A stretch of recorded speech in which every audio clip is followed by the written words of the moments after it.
by that. Look, you don't have to listen to me, but you're wrong. Listen, I know I'm great. And I know you're thinking, Dante, there's no way I could be like you. But you could be me, you know why? Because you know who I was? Before I was me, I was you. Man School 202. Better hear what I've got to say because you won't get it again. I'm not an alpha male. I'm not a beta male either. I'm just a better man. Well, put your happiness first, because if you don't, they won't. Yo, what up? GYBB, get your balls back. WWDD, what would Dante do? Sexual Revolutions being podcasted, and I am excited. It's good to be back. Trying to get it together. What's up, my people? What's going on?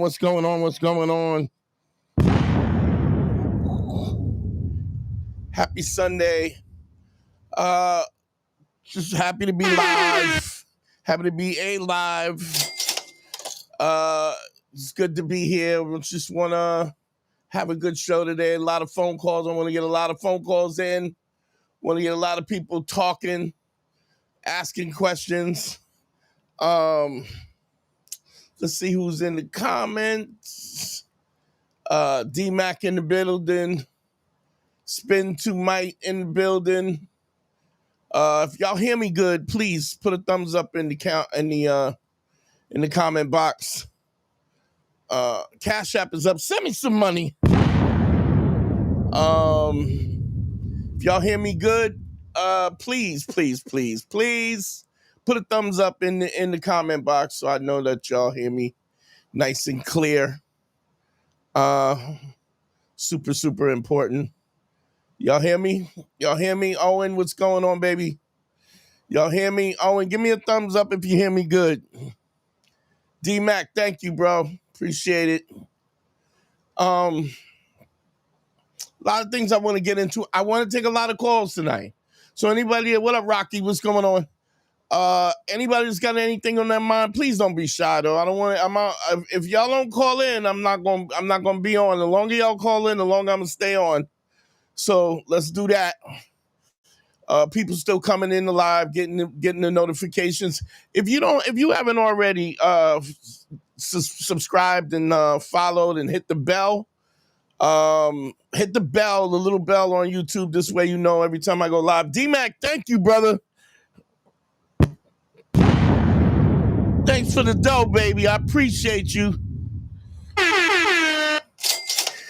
$20 from D-Mac, Sheba Dog in samurai armor, waving the banner to say number one. Thank you, brother. Owen booked a consultation for last Friday. Didn't get a call. Man, I don't know if the appointment got made properly. Owen, do me a for last Friday. Okay. I'll check as soon as I get off. But you did if you just real quick, thumbs up if your credit card got charged. If it got charged, then I will go back in. And I'm assuming it went for Owen, right? I should be looking for Owen, right? What up, Tony Mac in the building? Owen, let's fix that as soon as possible, okay? So, if anything, I'll go through my stuff. Yeah, you got charged? Okay, is the name on the account, is it Owen? Or is it something else? Because if push comes to shove, I will. Yep, okay. All right. So I'll talk to you. Let me see real quick. If you can, put the date in when you put it in. Please put the date in. What was the date? Would it be, let me see, what's today? Today's the 20th. So would it be the 18th? Or would it be the 10th? The 18th or the 10th, Owen?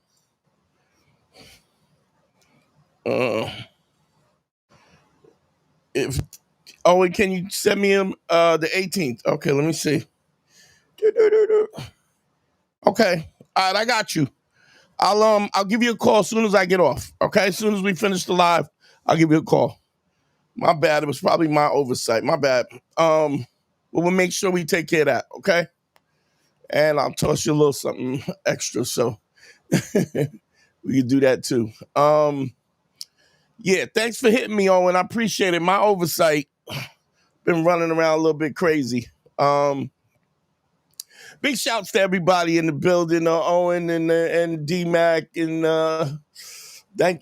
thanks for the super chat, bro. I appreciate you. Cash App is up. Send me some money, goddammit. This I had an interesting week, and there's something I want to talk. I mean, I think a lot of times this is like one of those revelation evenings where I'm looking at something that I just automatically took for granted. And this was like the revelation moment where I realized all these. I don't know what. I mean, let me look that up. What do we call 20-year-olds right now? What do we call 20? I know they're not Gen X, right? Or are they Gen Z? Is that so? 20 years old would be born. Was that born 2000? Born 2000 to 2005, I guess. What would that be called? I gotta get this. What it's called? So let me see. What do you call babies born in 2000? June are typically classified as millennials. Okay, so millennials. So this is something that I was not aware of, right? And this was something I talked about. I talked about this for about 6 months. The guys are not talking to women on the phone. The guys are on these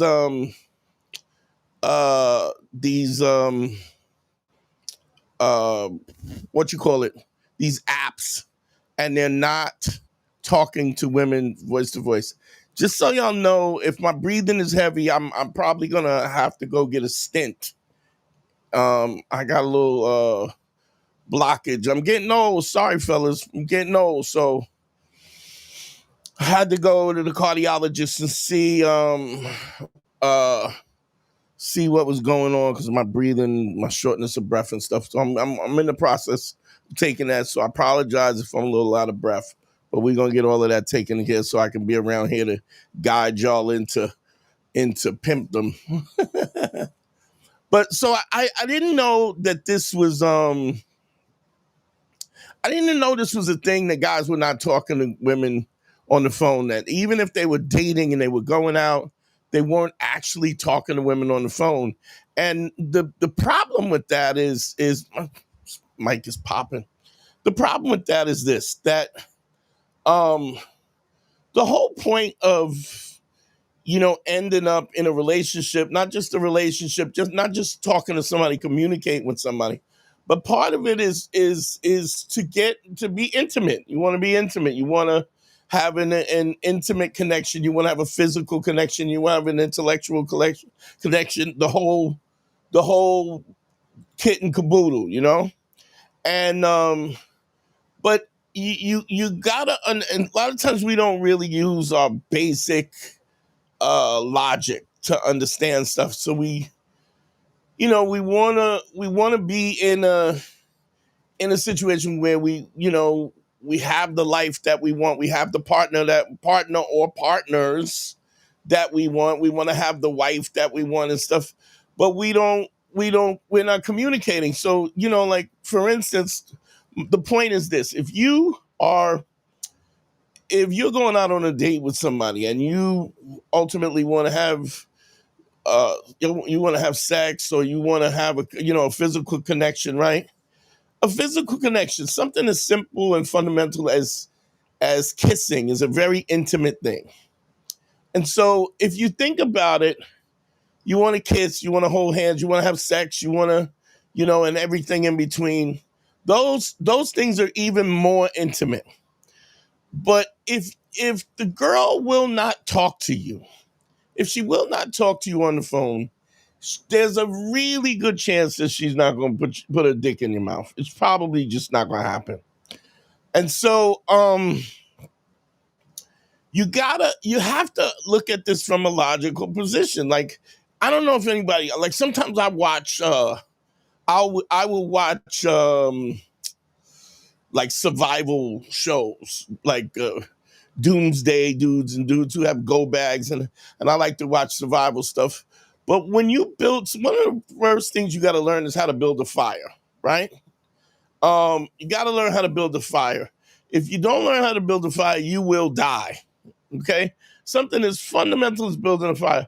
But you can't, when you start a fire, you have to start with what they call kindling. I've seen guys use shavings of wood and different things like that. Um, but you can't just, if you're trying to start a fire from a rod, a Farad rod, where the sparks, or if you're rubbing two sticks together, or even if you got a match, you just can't light a log. You know, you have to have what you call kindling, and the lighter, like paper or wood shavings or dried leaves or cotton or stuff to get the fire going. And as the fire grows, it gets bigger, and you add a little bit thicker fuel in it, sticks and twigs, and then branches, and then logs, and that's how you get a roaring fire. Well, everything and this is when I say a lot of times that wisdom is the understanding of underlying concepts, how they relate to situations that seem irrelevant but really are not. Meaning, you learn these little techniques, but you have to take those techniques as an entity, and then use that entity to understand other things. Sex and physicality with women is the same thing. You just can't light the log. I don't excuse the pun. But you got to have kindling. There has to be touching and foreplay and kissing and emotional connections, and the fact that she feels safe and that you're speaking and communicating. So you talking on the phone is just as important as you having a competent penis, that you keeping an erection. All of those things are important, but you'll never even get to the point where you'll have sex, or you'll have a physical relationship with somebody, if you haven't done the kindling and the kissing. Like, nobody, I mean, unless y'all know each other and y'all on some dirtbag shit, that's different. What I'm saying, but when you're meeting somebody, you have to kindle. You have to kindle the fire. You have to start with small pieces and build and build and build. And so, yes, you make a connection on Instagram, or you make a connection on a dating app, but you just can't go, yo, you want to suck my dick? Like, it's just ridiculous that's gonna happen. That's just not gonna happen. So you have to kindle and let it grow. Let me say this also, that's for everything. Anything that there's an abrupt, well, I shouldn't say all the time, because there's always situations where there's always an exception to the rule, even if there is a rule. But you have to warm things up. Women are like crock pots. You gotta put all the ingredients in on a slow boil. It's just warm, and then it's hot, and then you get that first bubble. Bloop, bloop, bloop, bloop, bloop. And before you know it, the soup is boiling. But you can't get the soup boiling until it gets warm. And it's got to get lukewarm before it gets warm. That's one of the reasons why, when we talk about laying 5 bricks, why we talk about the compliments that you pay are non-sexual, because what you have to establish communication. You have to establish some kind of social connection before anything else. And if you don't do that, you're gonna have a problem. Unless, of course, she likes you, and she's already made her mind up that she's ready to do. And that is possible, but even that is not really possible if you haven't established some kind of attraction, or you haven't created a situation or something, or these circumstances or variables that you are totally unaware of are present and you didn't even know it. It just doesn't happen that way. And if it does, it ain't your fault. What I'm trying to teach you is how to be social on a basic fundamental. How do you maintain your framing so that you don't look like you're unworthy of people's attention and people's validity and people, where women and for women want to be around you because you've created a foundation on the external. We're not talking about just the physical, but you've created a situation where you are attractive, where you've created desire. But understand this, it's a spark to kindling the twigs to branches to logs, and then you have a roaring flame. That's everything. Everything takes time. I give you an example. I had somebody working on my Jeep. The guy was like, look, you got to warm the car up first. Don't just jump in the car. Let it run for a few minutes so that the fluids, the oils, and the transmission fluid kind of circulate. So it's better for the engine. So this was something that I realized. I think I don't know, man. Anybody who's in the chat might remember when I was talking about this a lot. The importance of talking, and I reiterate it all the time because But me, I guess what I'm saying is because of where I'm at. It just seems so obvious to me. And this is the thing. Anytime you talk to somebody, you date somebody, and they say, "Oh, it's just common sense."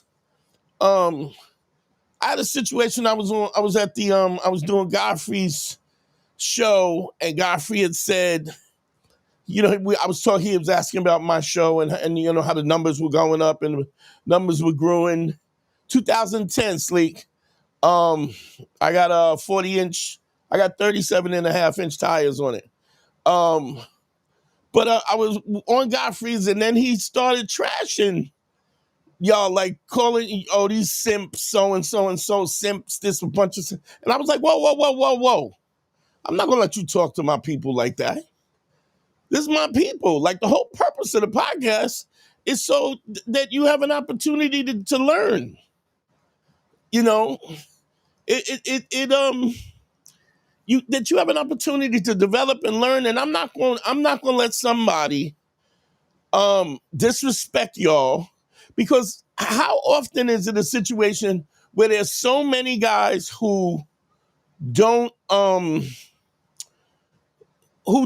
what to do and are not asking, or on the low they're going to West Walter, the jail dude, or Fresh and Fit, or all these other dudes, and they're watching these incel dudes, right, in a way that as if they're learning something.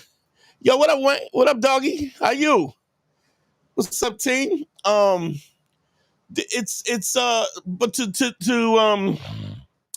you got all these frauds, and so I'm never gonna let somebody disrespect y'all. Not if I hear it. What up, doggy? So I had to check him. I don't know if anybody watched the Godfrey show, but I was like, hey, yo, you're not gonna talk to my people like that. That's not what we're doing. Not only that, but when when some chick has got him twisted up, who the fuck that's my man. I love him, he's my brother, but who do you think he talks to when there's a problem? Look, Godfrey stay with chicks checking him, but there's levels to this. What happens when you with some chick that you like and she's acting funky, and there's been clear situations where he was twisted and asked me for advice by his own, this from the horse's mouth. So I'm not going to have him disrespect my people. And I'm talking about it because big shouts to my boy Major. Dude's been counseling with me for a long time. We hung out. He came to a couple of my shows, and we hung out this weekend. But he mentioned it, and so I'm bringing it to people's attention. If they don't, I said, yo, I'm not. But he noticed that instantly. I checked him. I was like, nah, you're not going to talk about my people like that. And to call people simps when you don't even know, when you don't even pay attention yourself, when you 50 something years old and you still asking questions, we're not doing that. I'm not letting nobody do that. And I've had that happen a couple of times where I brought people on and they did some some disco shit, and I was like, nah, we're not doing that. But but I digressed. I didn't want to go up for that. But I had to mention it because it was mentioned to me. But I instantly was like, I left a bad taste in my mouth. And I was like, no, we're not doing that.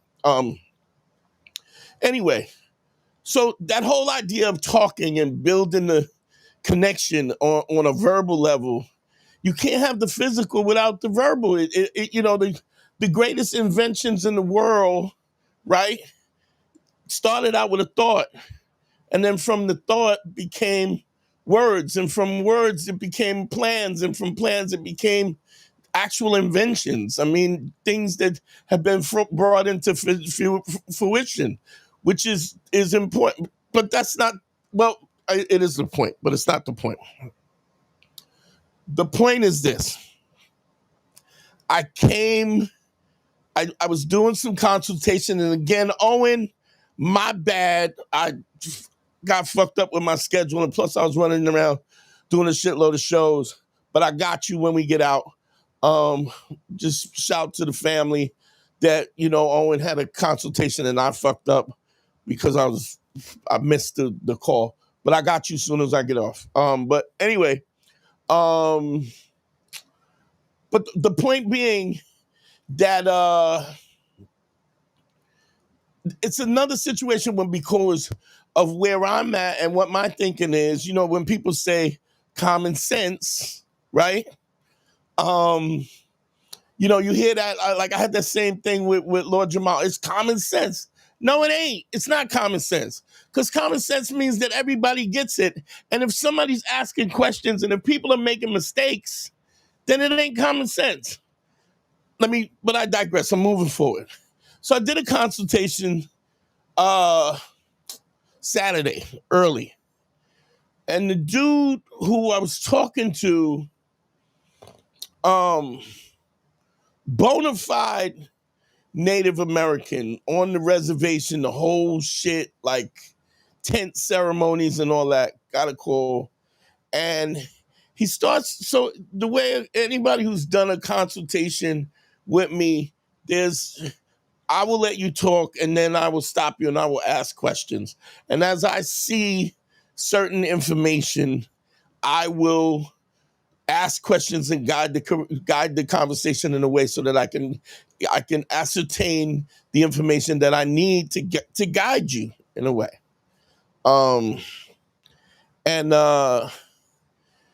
Man, like it was crazy. It was like, what he was saying it didn't make no sense to me. The first time I've ever had a consultation where I'm actually talking to somebody and I didn't know what the fuck he was talking about. Yo, you was in the back of my voice. It never gets better. Blah, blah, blah, blah. Put yourself first, such and such. I don't know if I go back home, if my clothes are going to be packed up. How long you been with your girl? 9 years. Have you been married in the traditional? Just the answers was just all over the place. Where I was so baffled. Dude had it was a short consultation, but I really couldn't ascertain what he was talking about enough to kind of help him. And I was so confused that I went over time, right? And it came to me later that evening. I something that's fundamental to this game, fundamental to life is listening. You got to listen. I know how to listen because I'm trying to help you and I'm trying to ascertain and I want to understand what your perspective, no judgment. I may be asking questions, but there's no judgment in what I'm asking, but people don't listen. You have to learn. So here it is. I'm teaching people laying the 5 bricks and how to set up your life in a way that you can productively move your life in the direction that you want. And it's important to talk and how to get over fear and all these little lessons. But on a base level, none of that happens if you're not listening, if you haven't learned to actively listen. And so that's what I wanted to talk about. Actively listening. How many times we get into a situation where I have had a call from somebody and they're telling me their problem, right? And I'm asking them a specific question and they answer something else because they're almost so, but again, this goes back to the principle because the principles always revolve around the same things over and over and again that take us back to the center line, through line, which is they are emotional. And because they're emotional, their thinking, their thoughts are scattered and all over the place. They're trying to, because they're afraid, there's fear, there's shame. They feel ashamed of the fact that this is a situation that they're in that they don't have any control over. And so they want to anticipate what my questions are or the answers that they think I need. They're trying to look like they're cooler than they are. Call in, Matthew. You need me. Call in. The number's on the thing, man. 929-269-4922. Call in and we'll do it now. And in fact, if you call in, this will be even better because I can actually show you what I mean. So I'm at the guy, so there's all this emotional and he's bottled up in this emotion. He loves his girl. He doesn't have a lot of experience. He's in a situation where he doesn't know if he's gonna bring he's gonna end up with this relationship. In this relationship, well, y'all fight a lot. When do you fight? When do you fight? When my parents are here? How often? And I'm asking these questions, and I'm literally trying to get to the point. Hold on one sec.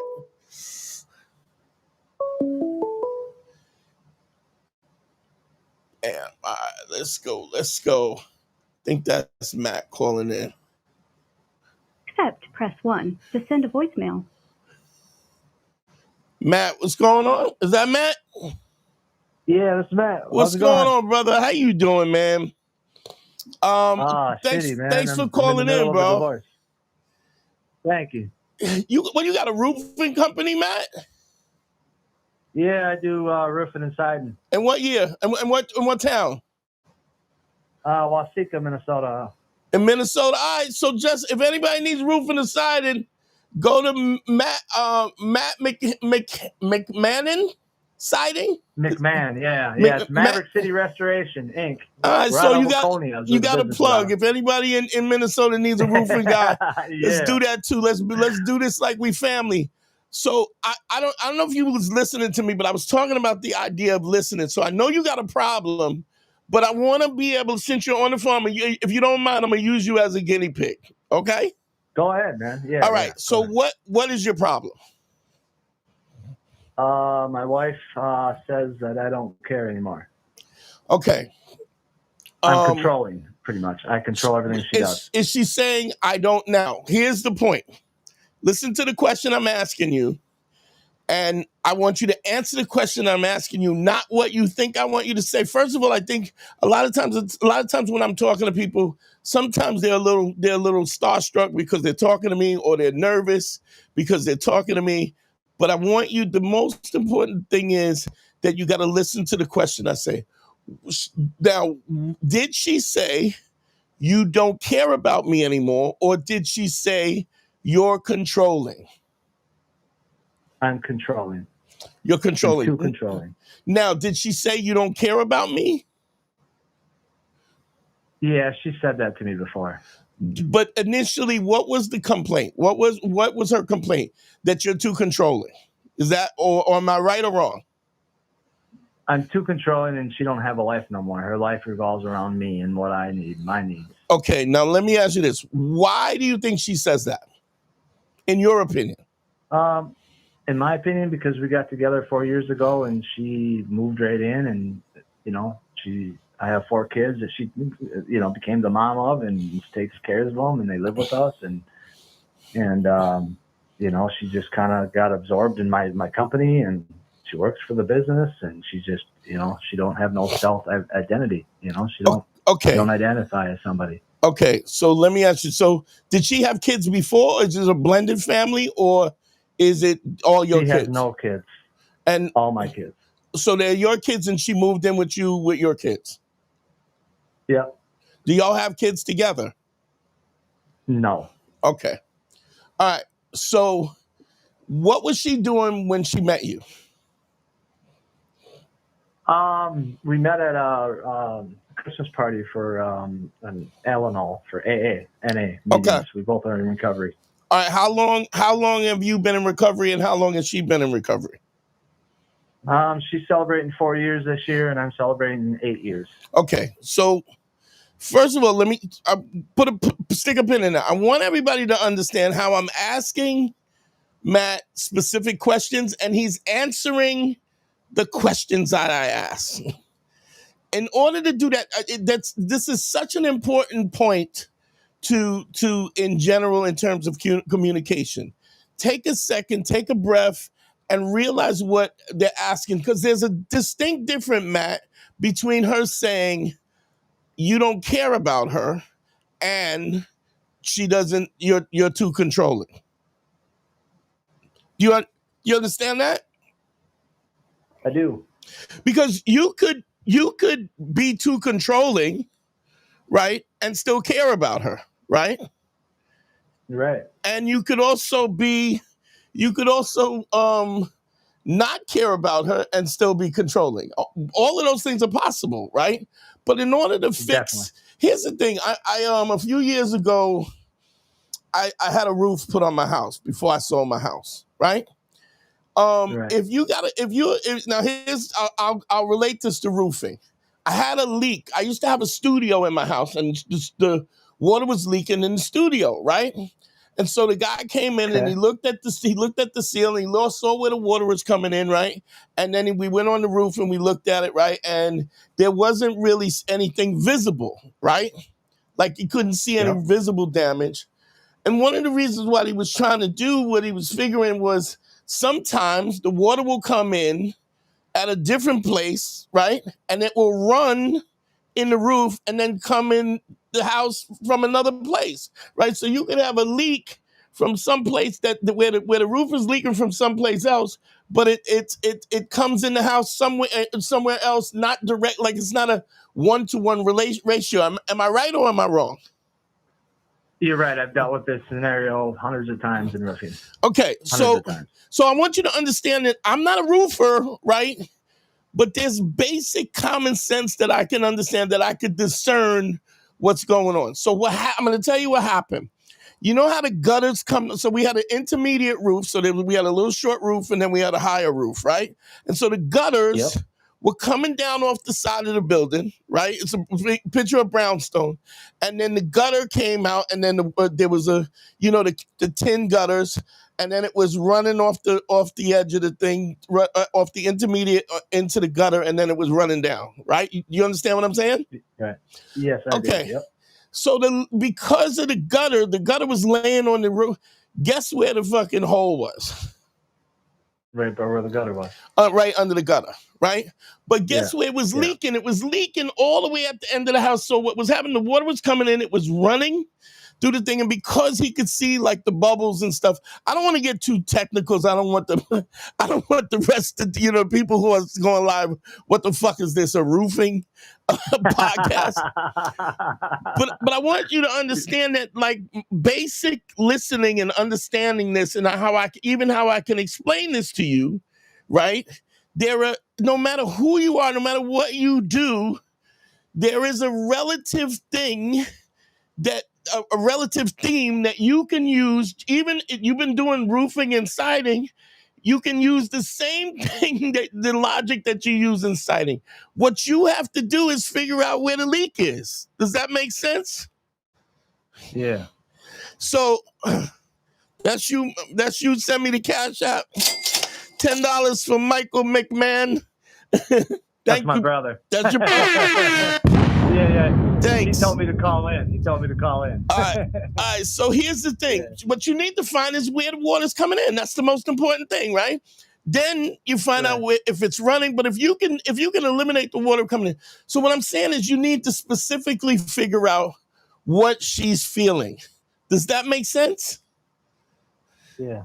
So if she's saying, you're too controlling, it's different than saying you don't care about me anymore.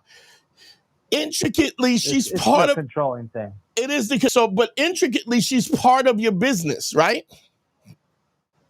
Yeah, she works for the company. She gets a paycheck. Okay, so she gets a check from the company, yes? You pay her from the company. Yeah. Okay. Yeah, I'm the president. So she can't say that is she good at her job? Yeah, she's really good at her job. Okay. Really, so good. So she can't say that you don't care. I mean, there may be a situation where you're not being affectionate, but you do. I want the people who are listening to understand when I asked you, Matt, what is she good at her job? Does everybody in the chat, right? What up, D? Everybody in the chat, I want you to understand that what was his tone when I asked him, was his wife good at the job? Nobody in the chat, nobody that's listening, nobody that's live, nobody that's going to listen to this later is not going to understand that Matt feels that his wife is valuable in the business, right? Give me a thumbs up if everybody agrees with that, because clearly, just from the way you said that, I know that she's important in the job. Make sense? So then the point is, important in all things. So where is the water getting in? The water gets in. Do you still love her? Deeply. Okay, and she's great care with your kids. Yes. Yes. Yeah. Okay. They love her. And they love so, her deeply too. But are you clear about expressing that to her? I thought I was. You Okay. know, I thought that we were on good terms. One day we're in Ireland, everything's going good, and the next moment she's got.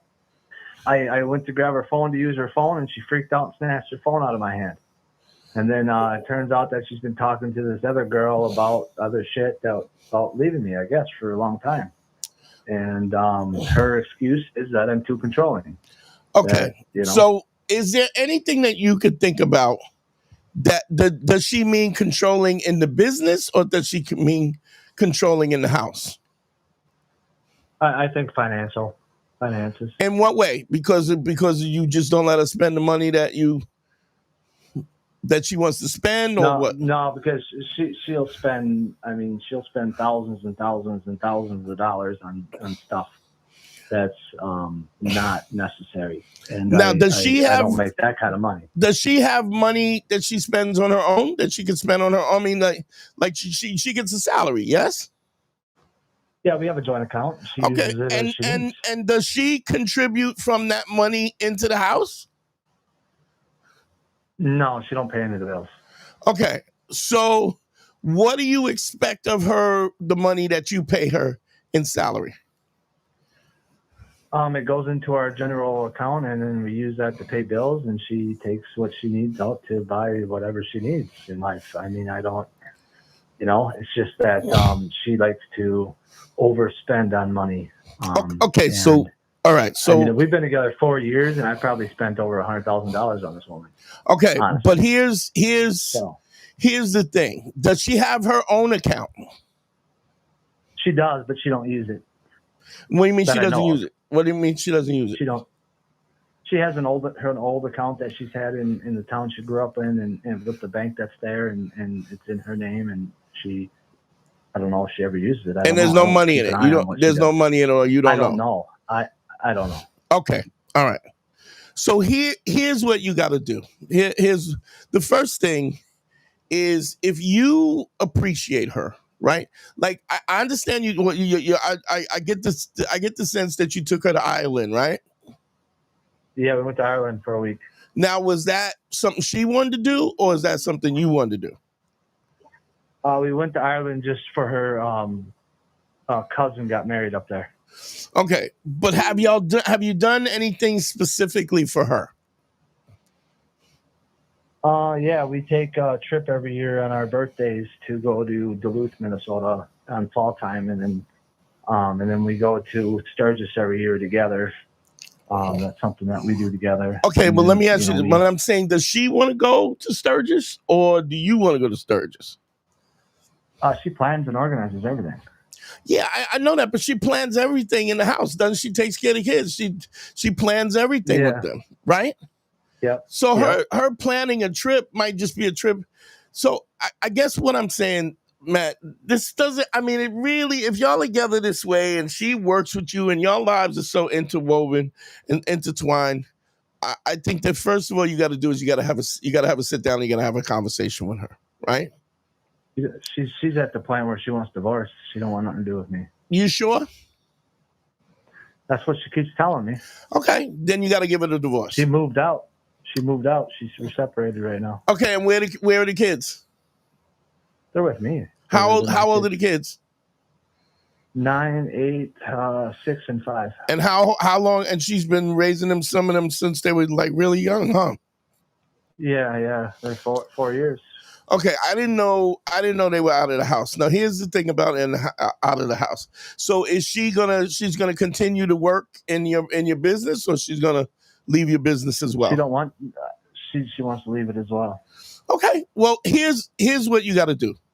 There's something that I say that's really really simple. This is never give ultimatums. You only make ultimate decisions, right? What that means is, it's one thing if she's complaining. It's another thing if she wants a divorce. How old is she? She's 32. Okay. And is she very close to the kids? It's like some of them, she raised them as her own, right? Yeah, she's really close to them. So does she want joint custody, or what's the situation with the kids? No, she don't. No. She just wants to go. She never asked for it. Okay. Well, I mean, she says she still wants to see the kids, but I don't. You gotta let her go, Matt. You gotta let her go. Now, when I say that, it sounds like it's bleak, right? But what you have to do, and she said to you, "I'm done. I want out of this marriage." Yeah, she don't want to try working things out. She don't want to go to counseling. She don't want to talk about it. She just wants to be done. Okay. Well, then you don't. Then then your options are only what she's allowing the options. One thing if she's trying to talk to you and she's complaining. It's another thing if she's already moved out and she's made up her mind. But I will tell you this, right? One of the things that sounds to me, because you run a business, you've given her a job. She might have something that she might have somebody that she's talking to on the side. Is that what do you suspect that? A friend of hers, yes. Not intimately, I don't think. But do you think that there's something else going on, or it's just because is her friend single? No, she just recently got married, but she's a drama queen, and I think she's the one that's pushing her to leave me. Okay, well, you can't do it. I mean, she's 32 years old. She has to she has to be responsible for the decisions they make. But the first thing you got to do is you got to give her the divorce as quickly as possible, right? And you got to say to her, right, listen, I'm going to start interviewing for whatever her position is. I'm gonna start interviewing for a position so you can move it, and that's all you say. It's one thing if somebody is trying to talk to you and trying to resolve it, and it's another thing if somebody says I'm ready to go. Then you got to let her go. But you got to understand what she's doing is she's looking at the fact that the grass is already greener. It's easy to say I want out. I guarantee that she has a maternal connection to these kids if she's raised these kids for as long as she has. Don't get me wrong, raising kids and all of that stuff is difficult, and she might just want out because she got involved with this so early on and y'all been together so long, and she might just want out. But what she doesn't understand is, it sounds to me, Matt, like you're a pretty solid dude, right? I try to be, yeah. And I try to be. and it sounds in a lot of ways where you've been practicing ACE. One of the things about practicing ACE is that it's the best way to have a successful business, because people, if you, whatever service you get, and let me shout this out to everybody who's listening to this, people will, no matter what happens, no matter what your prices are, right? People will fuck with a guy who's more expensive if they're reliable, right? If you do what you say, you maintain your credibility. Big shout, $5 on the super chat. Oh, it said from Andre Decoto. Hope all is well. I've been following you for years. Just wondering, do you still have a connection with Mr. Cinnabons? Yeah, he still calls me every once in a while. So what I'm saying is, it just seems to me like you're a righteous dude already. Do you understand? And so whether or not you got 4 kids or not, right? No matter what happens, you're gonna take care of these kids, right? Right. Yeah. No matter what. And so there's a certain there's a certain level of comfort and attractiveness that a woman will always have with a guy who tells the truth, shows up, goes to work, puts the roof over their head, goes to work every day, does the business. Okay. So, but I think what you got to do, the first thing you got to do is give it a divorce as quickly as I did. I filled the papers out tonight. Okay. Second thing, you have to have a conversation with, say, listen, I want to start. When is she looking to leave the business? You need to start interviewing for the business and then you leave it at that. Are you having conversations with her about, or trying to talk to her to get her to come back or anything like that? I was this afternoon, but then I don't know what happened, man. We were talking, and she just doesn't want to reconcile. She Okay, doesn't want then stop. to do. Don't mention that again. What you have to do is take I need you to deal with this, Matt, like it's a business. I want you to, what you have to do is you let her know, you understand she wants to go. When is she decided? When is she looking to go? And you want to immediately start to interview people for her position. Okay? Okay. And the reason why you do that is because whatever happens with this, right? She needs to understand that you are not begging her to stay, right? So what is her position at your job? What does she handle? She's an office manager. Okay, she's a manager. She does the bookkeeping and stuff like that. Okay, so here's the thing. She got to go out and find another job. Do you understand? Yeah. And she thinks, and I bet you pay her pretty good, yes? Yeah. Okay, so now she's got to go out and find a job. She's got to also pay for an apartment. She doesn't have the ability to manage money. That's why y'all have the problem in the first place, right? Right. So think about, That's part of it is the finances.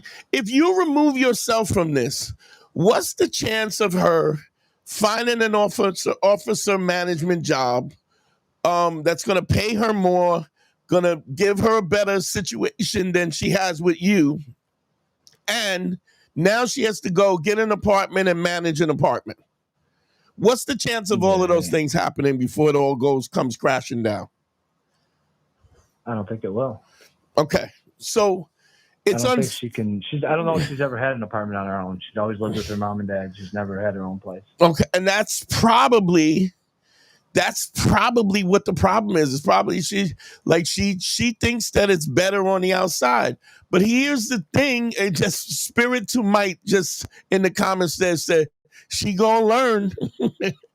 and the thing is, being an adult ain't easy. It ain't easy. Saving money, running a business. How many employees do you have in your business? We have 18 of them right now. Okay, so she has. So what? Has she always just worked with you in the business? Yeah, I've been self-employed for 30 years. Okay. So do you understand what I'm saying? That like she has no idea what a good deal she's got. And then No, she don't. and I say this to guys, anytime I do a consultation with somebody and we talk about, the first thing we talk about is ACE, which is authenticity, credibility, and empathy. And anytime I've ever done a consultation when I ask them how many of their friends that they know, that they consider friends, tell the truth, keep their word, and have empathy for other people. And most of the time, they all say none. They might have somebody that's kind of trustworthy. They might have somebody that's kind of credible. And if they are those things, then they're probably not empathetic and so on and so forth. So my point is, you are a commodity. You have a successful business. You have provided her with a job. You have provided her a roof over her head. She's had everything, and she just does not. I guarantee. I mean, like, I'm not wishing her any bad, but let's be honest. What's the chances of her having her life together so that she can move on and it's going? And once she gets out in those streets with them wolves that we all know are out there.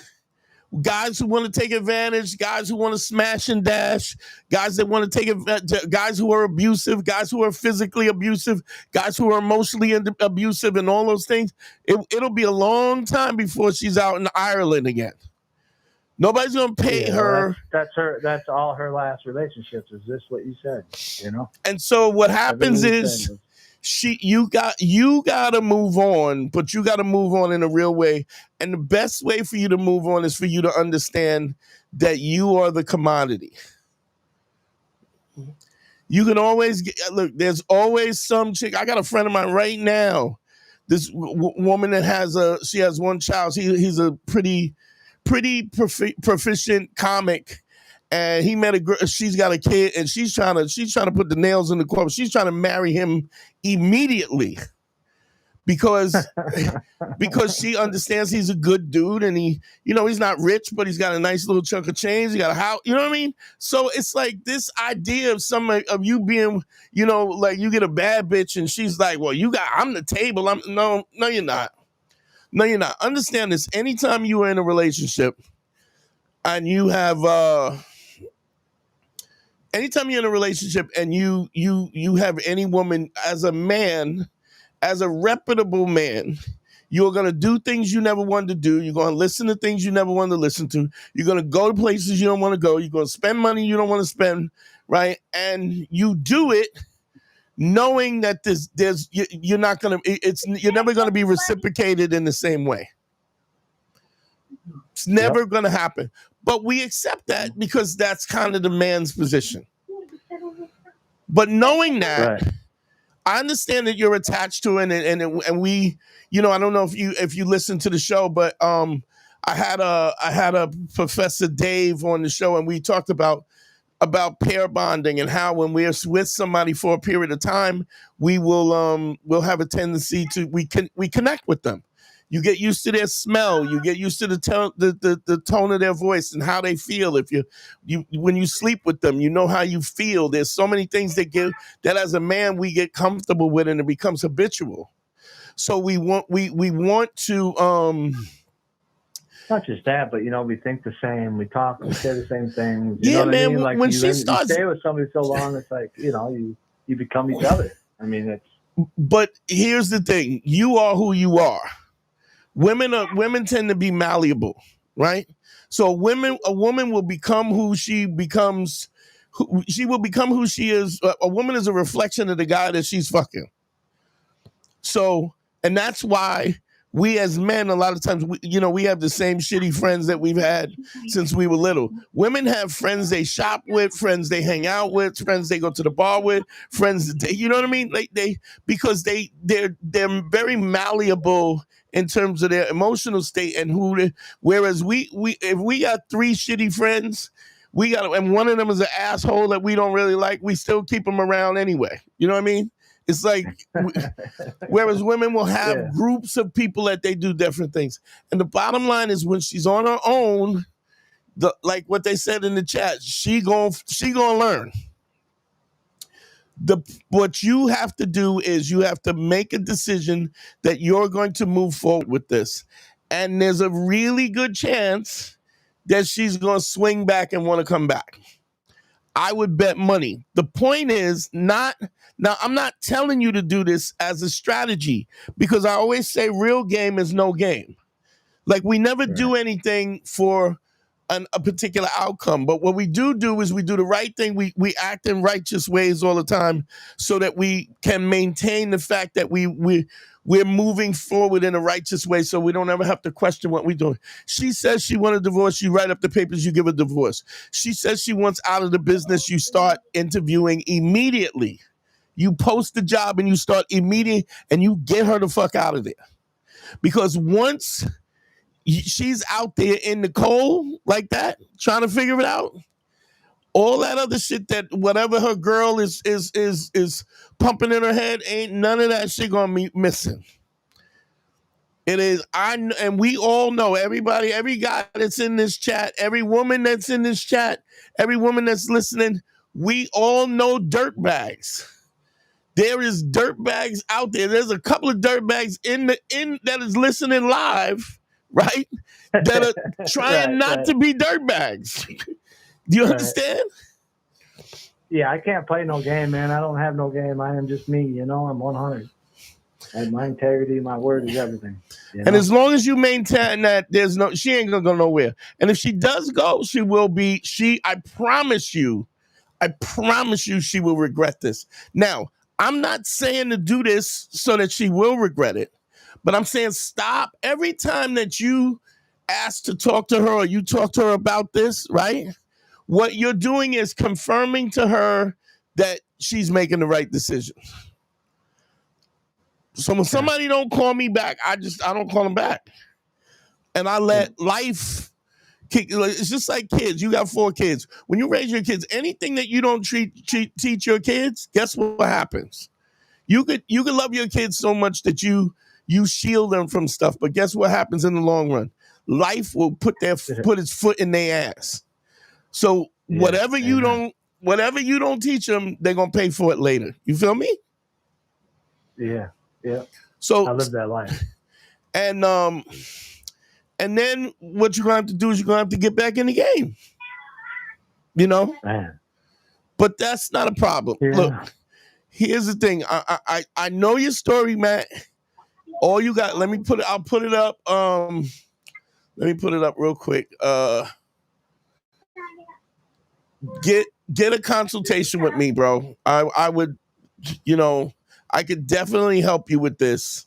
I can help you with the transition. I can help you know what moves to make so that you don't talk her. I mean, look, let me ask you this. If, let's say, you know what, I'm not gonna, I was going to ask you, let's say if 6 months she was out and about, right? And then she decided to come back. Is that something you would consider? I would think about it, yeah. Okay, but now here's what happened. Somebody just talked about, there was a guy who in the comments, they just mentioned this guy Cinnabon, which was this guy was 53 years old when he started to consult with me, right? And his wife, he had built a house for her. Everybody's heard this story. I don't want to go into it because it's I've talked about the story, but I helped him with his divorce. What up, Will? I helped him, navigated him through his divorce. I helped him, and then I actually helped him get his first threesome. He was 53 years old. He had his first threesome with 2 strippers, 23 and 24 years old. And then he went on a tear.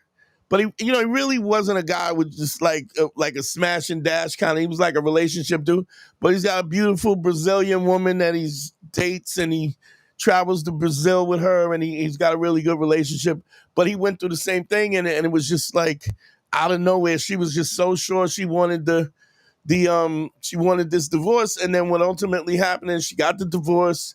Now she lives in a 1-bedroom with her mother, and and and she's got a job where she makes half the money that she, like when she got married, she was making, maybe 50 grand a year. She didn't even have to work. So all she had to do was watch the kids and go to yoga and go to the gym.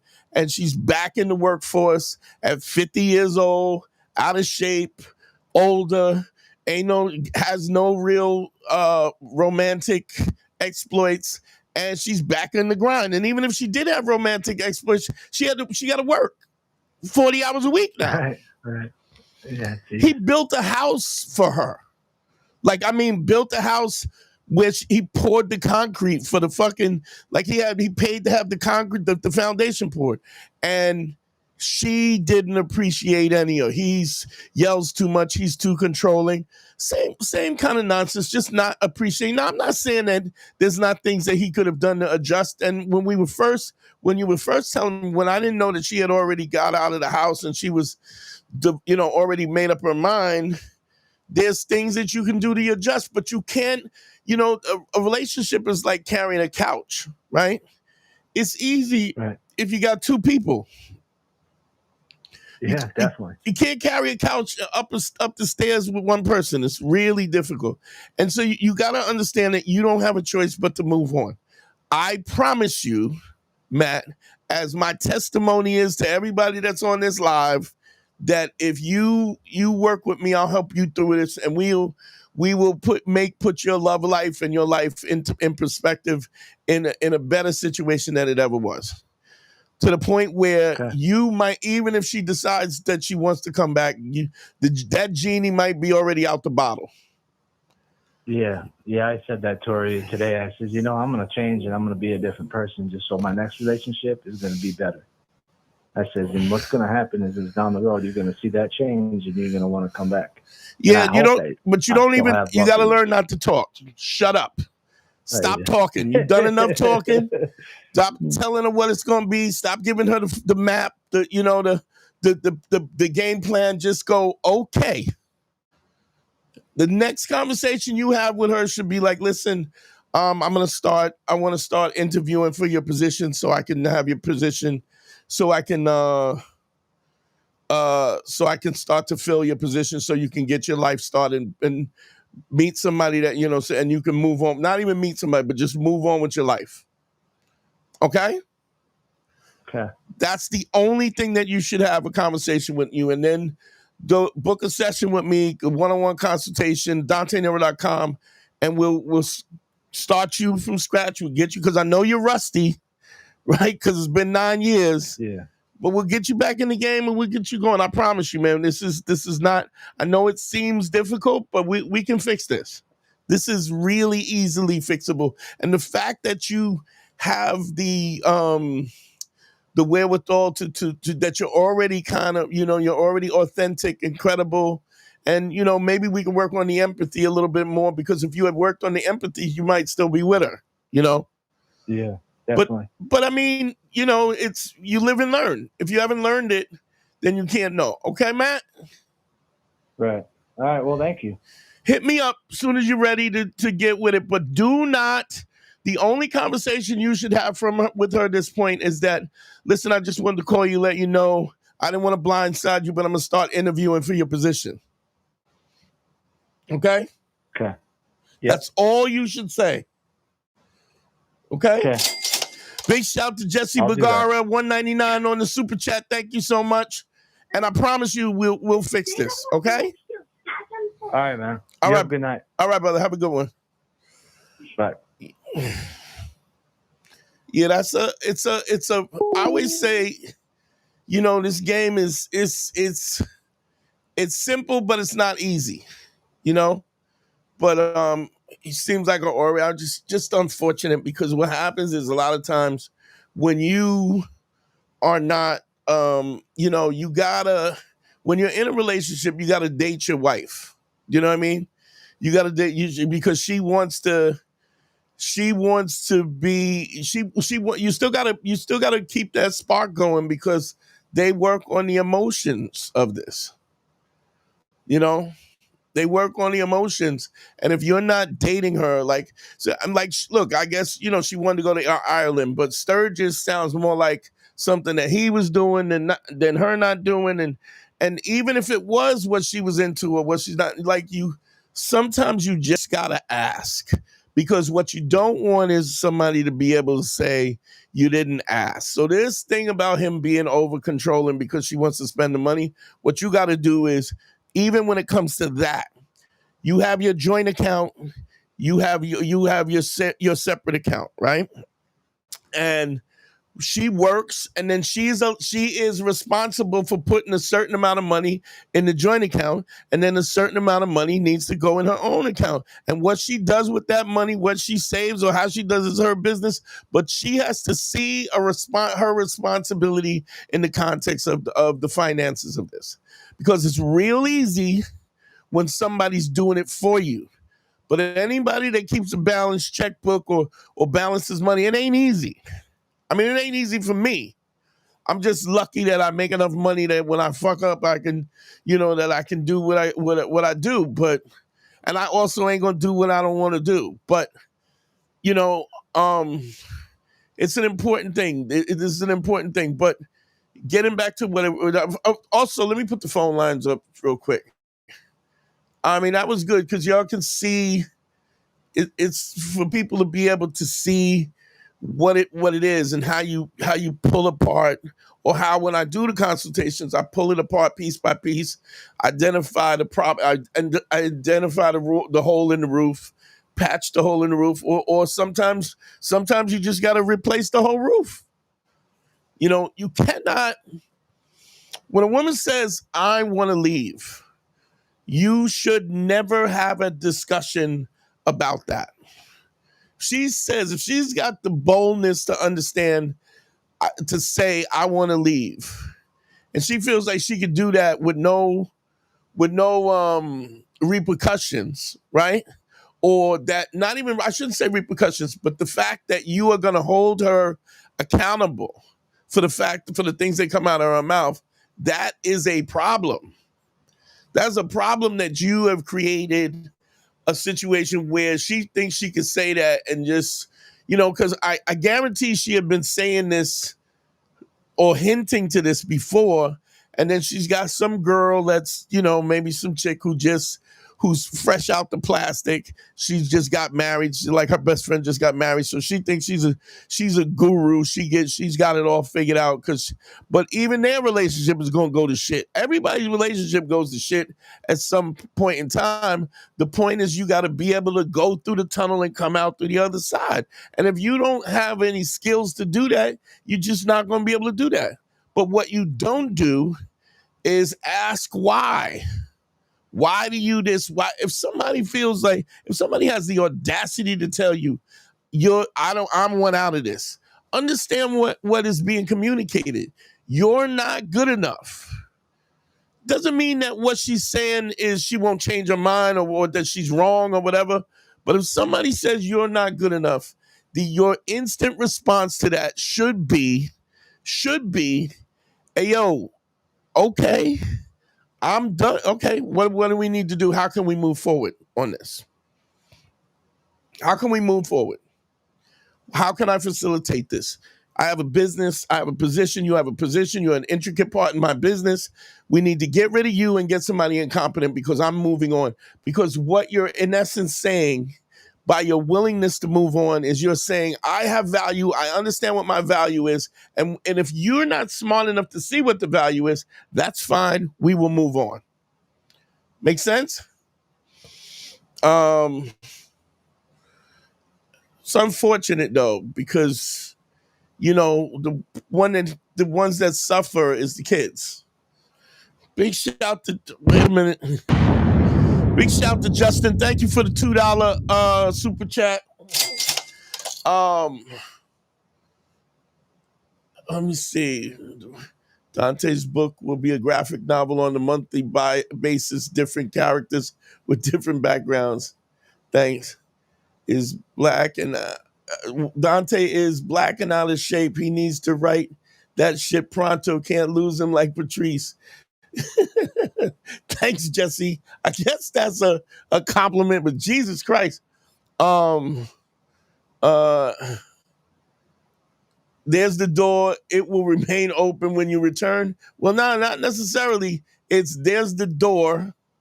It may be closed when you return, you know? Um uh oh, it's Jesse. Jesse, they going at Jesse because he said I'm gonna die. Uh uh uh backhanded comment. It's whatever. I don't give a shit. You know I don't give a fuck. I've been through I done had so much nonsense in my life. I can't take that I can't take that seriously. Phone lines are up. Let me put the what do you call it up? The phone number. We are hour and I was only gonna do an hour. So the phone number's up 929-269-4922. The phone lines are on call in 929-269-4922. Cash App is up. Send me some money. What the heck happened? What the heck happened here? Anyway, there it is. 929-269-4922. But you have to be definitive about your decisions when you're making. You have to be decisive. If you're not decisive, then it leaves too much wiggle room. It leaves too much wiggle room for people to take for granted the opportunities that you create for them. They don't give a fuck. They don't give a fuck. You know, so you want what you say to you need to mean it because it has to have gravity. There should be gravity in what you're saying and what you're doing, you know? 929-269-4922. So, but the other thing I was talking about is I figure like this is so fundamental that, you know, people would go, oh, this is common sense. This is common sense. But just being an active listener, right, is so important because if you're talking, if you're emotionally caught up, if you're not listening actively what people are saying, because a lot of times it's not just what they say, it's what they don't say. It's not, you know, even when you get a situation and then you have to ask questions. But if you're not paying attention, you can't ask the right questions. Got a call. Let's see what we got here.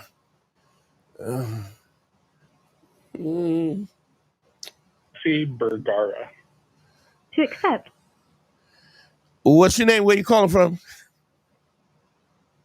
Hi, I'm Jesse. I'm calling from Twin Falls, Idaho. What up, Jesse? How can I help you, bro? What's going on? Oh, shit. Now I'm talking to you, Dante. It's good to hear. Right. So I left a message earlier about you writing a book. I remember you talking about it. Where are you at with that?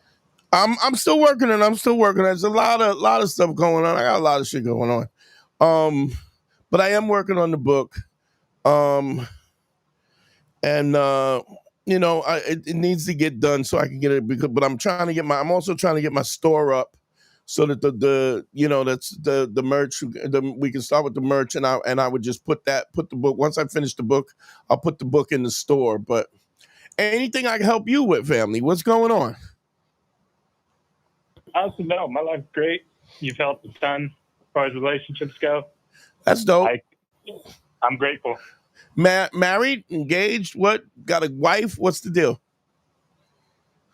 Long-term relationship. How long? About 5 years now. Nice. How old are you? 31. Okay. All right. Cool. So, I mean, do you find that you actively listen? As much as I can. Okay. All right. Because I've been listening since. Yeah. No, guys, say what you. I didn't mean to cut you off. Probably like 6 years ago, I heard the Black Phillip stuff, of course, and then followed the Beige Phillip show. Yeah. Here I am. Oh, so you've been a disciple for a long time. That's dope, man. Thank you for the support, bro. I really appreciate it. It's what I think that what I'm always trying to do, and I don't know if you noticed that about the content, is that I'm always trying to flesh out the nuance of it so that you have the answers that we didn't give. To be honest, I don't even think we had the answers back then. I think, when we did the Black Phillip show, we were going, something is wrong here. There's things that guys need to know, and we need to explore this. And then, but I really feel like I've got it fleshed out. I miss Patrice every day, man. I wish he was on this journey with me, but life happens. But man, I appreciate the support, dog. I mean, and if you need anything, thanks for coming in on the live. Thanks for calling in. Thanks for everybody's support, man. Thank you for your support, dog. I really, really appreciate it. If you need anything, man, I'm going live at least. I'm going live at least twice a week, sometimes 3 times a week. Sundays, Tuesdays, and Thursdays. So if you need anything and you can't afford the one-on-one or whatever, or it's not that involved, you can always come in and ask, man. I appreciate you, okay? Yeah, man, we love you. I do have one question, though. Sure. I remember you used to do a lot of martial arts when you were younger, yeah? Yeah. Did you ever pick up nunchucks? I did nunchucks a little bit, because one of the first martial arts that I took was Kyoko Shinkai, which is like Okinawan Shotokan, which is, that's one of their weapons, like comes you know where nunchucks come from, right? Japan. Yeah, but do you know what it was initially used for? I think, what was it, grain harvesting? Yeah, to beat the rice. That's how they would harvest the rice. They would beat the rice out. So but yeah, man, why'd you ask? I picked up a pair and I've been beating the shit out of myself with them. Yeah, here's something you gotta do with that. You gotta go slow. Do you know what I mean? The tendency, Huh? the tendency, especially like you're a youthful dude, like you're 30 or something years old, so you want to be nice right away. Just keep in mind, and this is something that I learned in terms of anything you want to do, especially martial arts. And I'll tell you what taught me this. I did judo. Have you ever done judo? Yeah, a little bit of college. Then yes, Patrice was funnier than Dave Chappelle. But in judo, right? Like if you I'm looking at the comments while we're going. Judo is a weird thing because in order to when you do a national judo competition, the only way you get your belt. So when you do a judo throw, right? I'm quite sure you're familiar with what they call an EPOM. Yeah. So EPOM, just for anybody who doesn't know, when you throw somebody and they land on their back, like flat on their back, that's considered an EPOM. In national judo competition, you have to, like if you're a blue belt and you want to go to a green belt, you got to throw a green belt. You're a blue belt, you can compete with green belts. You got to throw a green belt on his back for an EPOM. Or it has to be at least an accumulative amount of, I think 1 or 2 points. It's been so long. But so there was a direct relationship to the level you were at in your belt. So it's a lot of the stuff now, and you're like Tiger Showman and some of these other things, they give you your belt based on your money. With judo was a thing where you couldn't get your belt unless you were in a national competition. If it's a national school that competes and you had to actually throw people. But the point I was going to make about it is, when you go, everybody kind of knew each other in the circuit, right? And everybody had maybe 3 throws. Like, so when you do judo, there's or if you take jujitsu, like Japanese jujitsu or something, there's a bunch of throws. There's hip throws and drop knee throws and trips and tamanagi and all these other throws, right? Backwards throws, forward throws.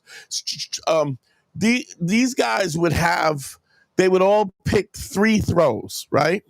They would pick a throw where your back was to your opponent, right? They would have a throw where you would do like a tamanagi, like a front trip, kind of throwing the guy over your knee but pulling him backwards. And then they would have just basic sweeps. But they could do those throws from from multiple grips, like from the lapel, from the sleeve, from the belt, from all these different. And then they would so if you had one throw, you would do that one throw, but you would do that throw from the hip, the belt, the back of the collar, the lapel, from the elbow, from the shoulder, and from the and from the sleeve, right? But you had 8 different grips, left side and right side. So if you did something like a shoulder drop shoulder throw, you had to be able to do that shoulder throw from both sides, left and right side, from all of those grip. So one throw would become 16 different throws, just, a variation of that one throw, but 16 different throws. The only way you could really master that is you got to just focus on it. You got to slow down and figure out the mechanics. So the same, I would apply the same things. If there's something that you're doing that you keep beating yourself on, slow down, slow the fuck down. Stop trying to toss them up and looking at that. What's that chick that does it on the TikTok? she's got steel nunchucks and she's tossing them up in the air. And slow down and just learn each basic movement and practice it hundreds of times. When I used to do my favorite judo throw was a drop knee shoulder throw, right? And I would take a bicycle tire, tie the bicycle tire to the doorknob, and I would just do the entries: step, step, turn, flip, step, step, turn, and I would do it hundreds of times. So if you want to stop, you don't want to end up with a black eye. Slow down, practice the mechanics until the mechanics. I mean, that's actually the way when we talk about laying the 5 bricks. That's what the point is. The point is that you take a simple thing, just like playing a compliment, and you do it so much that it becomes so ingrained in your brain that there's no stress and no emotion in it because you've done it thousands of times, So the same thing works, okay? All right, man. Does that answer the question?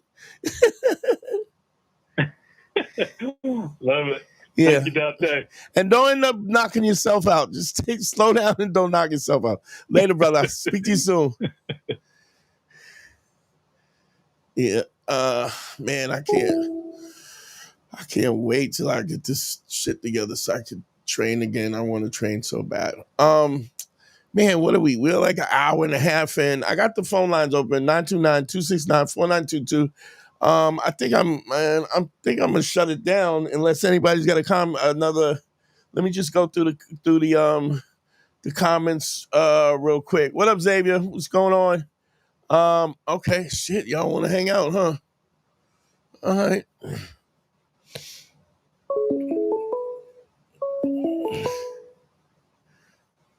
Come on, God damn it.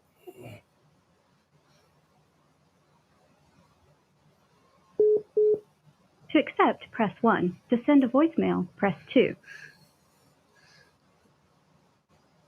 Yo, what's your name? Where you calling from? Yo, I'm Adam from Philly. What's going on, Adam? What's going on? How can I help you, family? Hey, man, listen, bro. Okay. I used to mess with this girl, you know what I'm saying, from high school. Okay. And we had a good thing. Going on. And maybe, like a few years later, we broke up, obviously. Yeah. So, long story short, I ran into her like 2 weeks ago. Yeah. And, she's talking about, she's into Christianity. Okay. But I'm not with that stuff. Okay. You know what I'm saying? I ain't with that. You know what I mean? So she's like, yeah, bless the Lord, bless you. And she's texting me, good morning. I prayed for you. I'm like, okay, stop. You know what I mean? Just stop. So I called her up. I'm like, yeah. I'm not into that. You already know. You knew me from back in the day. Right. And you knew I'm not a Christian. Okay. You know what I'm saying? So just stop it. And we got into like kind of an argument.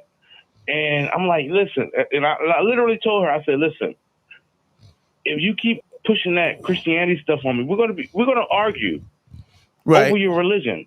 Right. And what I feel, I'm not religious and I'm not a Christian. I'm definitely not a Christian. Right. And you know what I'm saying? So I hung up the phone on her and she called me like 2 days later. You know, and I'm like, listen, I'm okay. I'm sorry. I didn't mean to disrespect you and your religion. Right. But at the same time, just don't push it on me. Right. So my main question is, should I still deal with this? Should I deal with this? Okay, here's what I'm saying. I've had situations like this. In fact, there's a young lady who I have been dated off and on for many years, and she used to do the same thing. Right. First of all, I think a lot of times, and you know, I was talking about, I don't know if you listened to the show earlier, and I was talking about active listening. Right. When somebody says, I'll pray for you, or I bless you, or something like that. Right. What do you think they're saying? I think they're telling me, they're saying that that I'm wrong, and you know, I pray for you. Very good. And this, that, and this. So I don't think that religious people understand that, because they think that they have the higher moral ground, right? Now, what I've found is that some of them, most religious people in the world are a bunch of dirtbags. We know that. You know, we found out about what's TD. You know, TD Jakes was swallowed. Have you ever been swallowed? You found out that he was at the Diddy parties, right? We found out that Kurt Franklin was swinging both ways. All kinds of weird. Joe Osteen didn't even want to be a pastor until he saw the kind of money that he can make. So there's a bunch of dirtbags who are religious. Now, I'm not saying that everybody who's a dirtbag is religious, but the point is what we're talking about is when it is so external that it's performative, right? It almost feels as if, I think that's what your problem is that you feel that it's performative, right? Yeah. Now, did you and her smash when y'all was in high school? Oh, hell yeah. Okay. Go ahead. No, go ahead. You go ahead. Go ahead. Yeah, she went to my prom and I went to her prom. Okay, and y'all smashed in the whole night, right? And so now, but what happens a lot of times is, depending on their people's surrounding, people look for something to validate them. And so when somebody says, God bless you, and all of this, and I'm gonna pray for you and all this, what they're saying is, I have the higher ground, that my life is figured out. I have figured out how this thing works, and I'm gonna help you. I want to help you grow so that you can be better and you can be as good as me. First of all, and anybody, I hate to turn people off if they're religious and they're in the comments and they listen, but I'm gonna be honest about it and maybe give people a perspective that they never thought. If you grew up in Iraq or Iran, right, you would be Muslim, right? You would be Muslim. If you grew up in India, you'd be Hindu. Or there's also Catholics and Hindu. But these places are highly theocracies of people where they like religion is that you don't have a choice about it. You know what I'm saying? And so what's interesting is how sure everybody is about their particular expression of their religion or whatever is right and everybody else is wrong. I say this about, even, and I maybe get in trouble for this, but when you talk about like Jews believe that they are the chosen people, right? Right. So if you think you're the chosen people, then what does that make? I mean, just by logic, this is what I'm talking about active listening. If you think you're the chosen people, who is everybody that's not Jewish? What does that make everybody else? If you special, then everybody else ain't special, right? It's trash, yeah. That's not anti-Semitic, but it is just, you are saying I'm better. God favors me. Here's the thing. I call myself an atheist, but I am a person where I have had no reasonable evidence that would make me think that a God exists. I have no problem with with accepting that if somebody could present real evidence, right? But I have I'm 58 years old. I've never had somebody have a reasonable, not even a reasonable argument for it, right? I've said this 100 times. I don't put my name on nothing unless I'm sure, unless I've researched it, and I've researched this. And what we're doing is faith. If you look at the definition of faith, it's a belief in something with no evidence, right? No evidence. When would that in society, in life, in humanity, when would that be okay? When would you ever follow somebody who has no evidence? Yo, you know what? You mentioned Kirk Franklin and these other these other people. Yeah. But I'm gonna say this. Creflo Dollar. That means to me, create the flow of dollars. Well, it is. I mean, and that could be, but that dude is rich. I mean, I remember dating a girl, and she was, and we're not even talking. I'm a New York cat, and she went to church up in Harlem, and they had to chip in so that her pastor could get a Bentley. Yeah, didn't that thing get robbed? Well, it's a different one. Now, I mean, you talk about that. I know what you're talking about, but what I'm saying is, and then even when I've dealt in situations like the Kemetic Society, there's always some dirtbag shit going on. Kemetic. The problem is when you give people power, right? Mm-hmm. They don't maintain any level of integrity and any credibility. When there's no agency watching over you. That's what what they do is they take advantage. In fact, it is that type of behavior is absolutely goes against everything that everything that I teach is because just because you have your ability to even if you study under me and you get a bunch of chicks, I'm still telling you, don't deceive nobody. Give women an opportunity to make a choice. If you want to smash and dash, you can smash and dash. You just can't smash and dash and and under the pretense of selling somebody a dream. Because here's what I've learned in 50 years that I've been alive: 95% of the time, a chick will go with it. They will give you what you ask for if you ask it in a way that you deserve it. Wow. The problem is when you ask for it and you don't believe that you are worthy of it, you don't say it with your chest where somebody can respect what you're saying. And women are super intuitive about what the truth is. No doubt. And when I say it's like empathy, we talk about the empathy. Every time a woman goes out with a guy, she has to decide whether this guy may not murder her. You know what I mean? And that's not something that as men we don't consider that, and we surely don't. We don't go out on a date and say, "Oh my God, she might grape me." You know what I mean? Like, in fact, we hoping in that happens. So here's the crazy thing about it. So they know what the truth is. So even when they deal with a guy who is a dirtbag, they know he's a dirtbag. They're just hoping that he's not.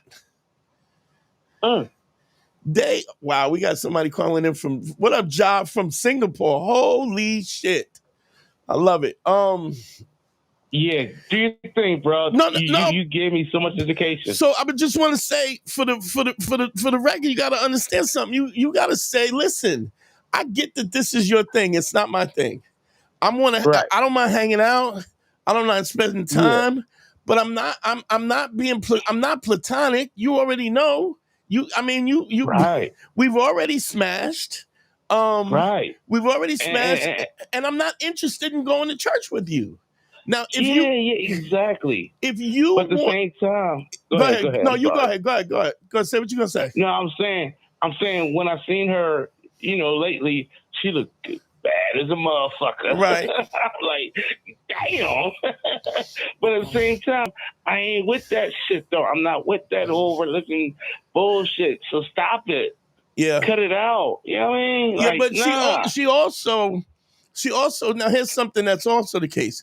She might want you to Give her a reason to not to do what she wants to do, and then she could blame it on you.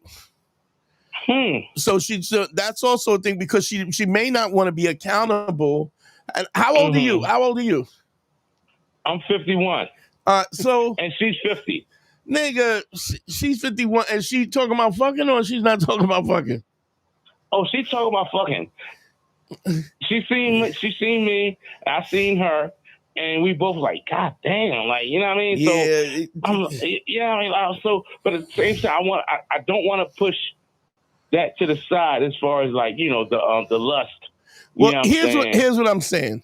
You banged the phone on her already, right? Oh yeah, and then she called me back. Yeah, so she's trying to get it, son. This is an older woman that's trying to. She's looking for an excuse to do the dirt. And if she's not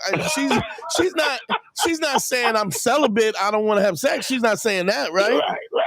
No, not at all. Yeah, so she's full of shit, dog. She's looking for an excuse, and I would say this, because if you give her the excuse and you smash, right, then as soon as it goes left or she starts feeling guilty, she's gonna blame you. You made me this, you ... And so all you gotta do is go look. All you gotta do is listen. I like you. I'm not into this religion shit. I'm not going to church with you. If you want to hang out, you want to have some laughs, you want to hook up, we could do that.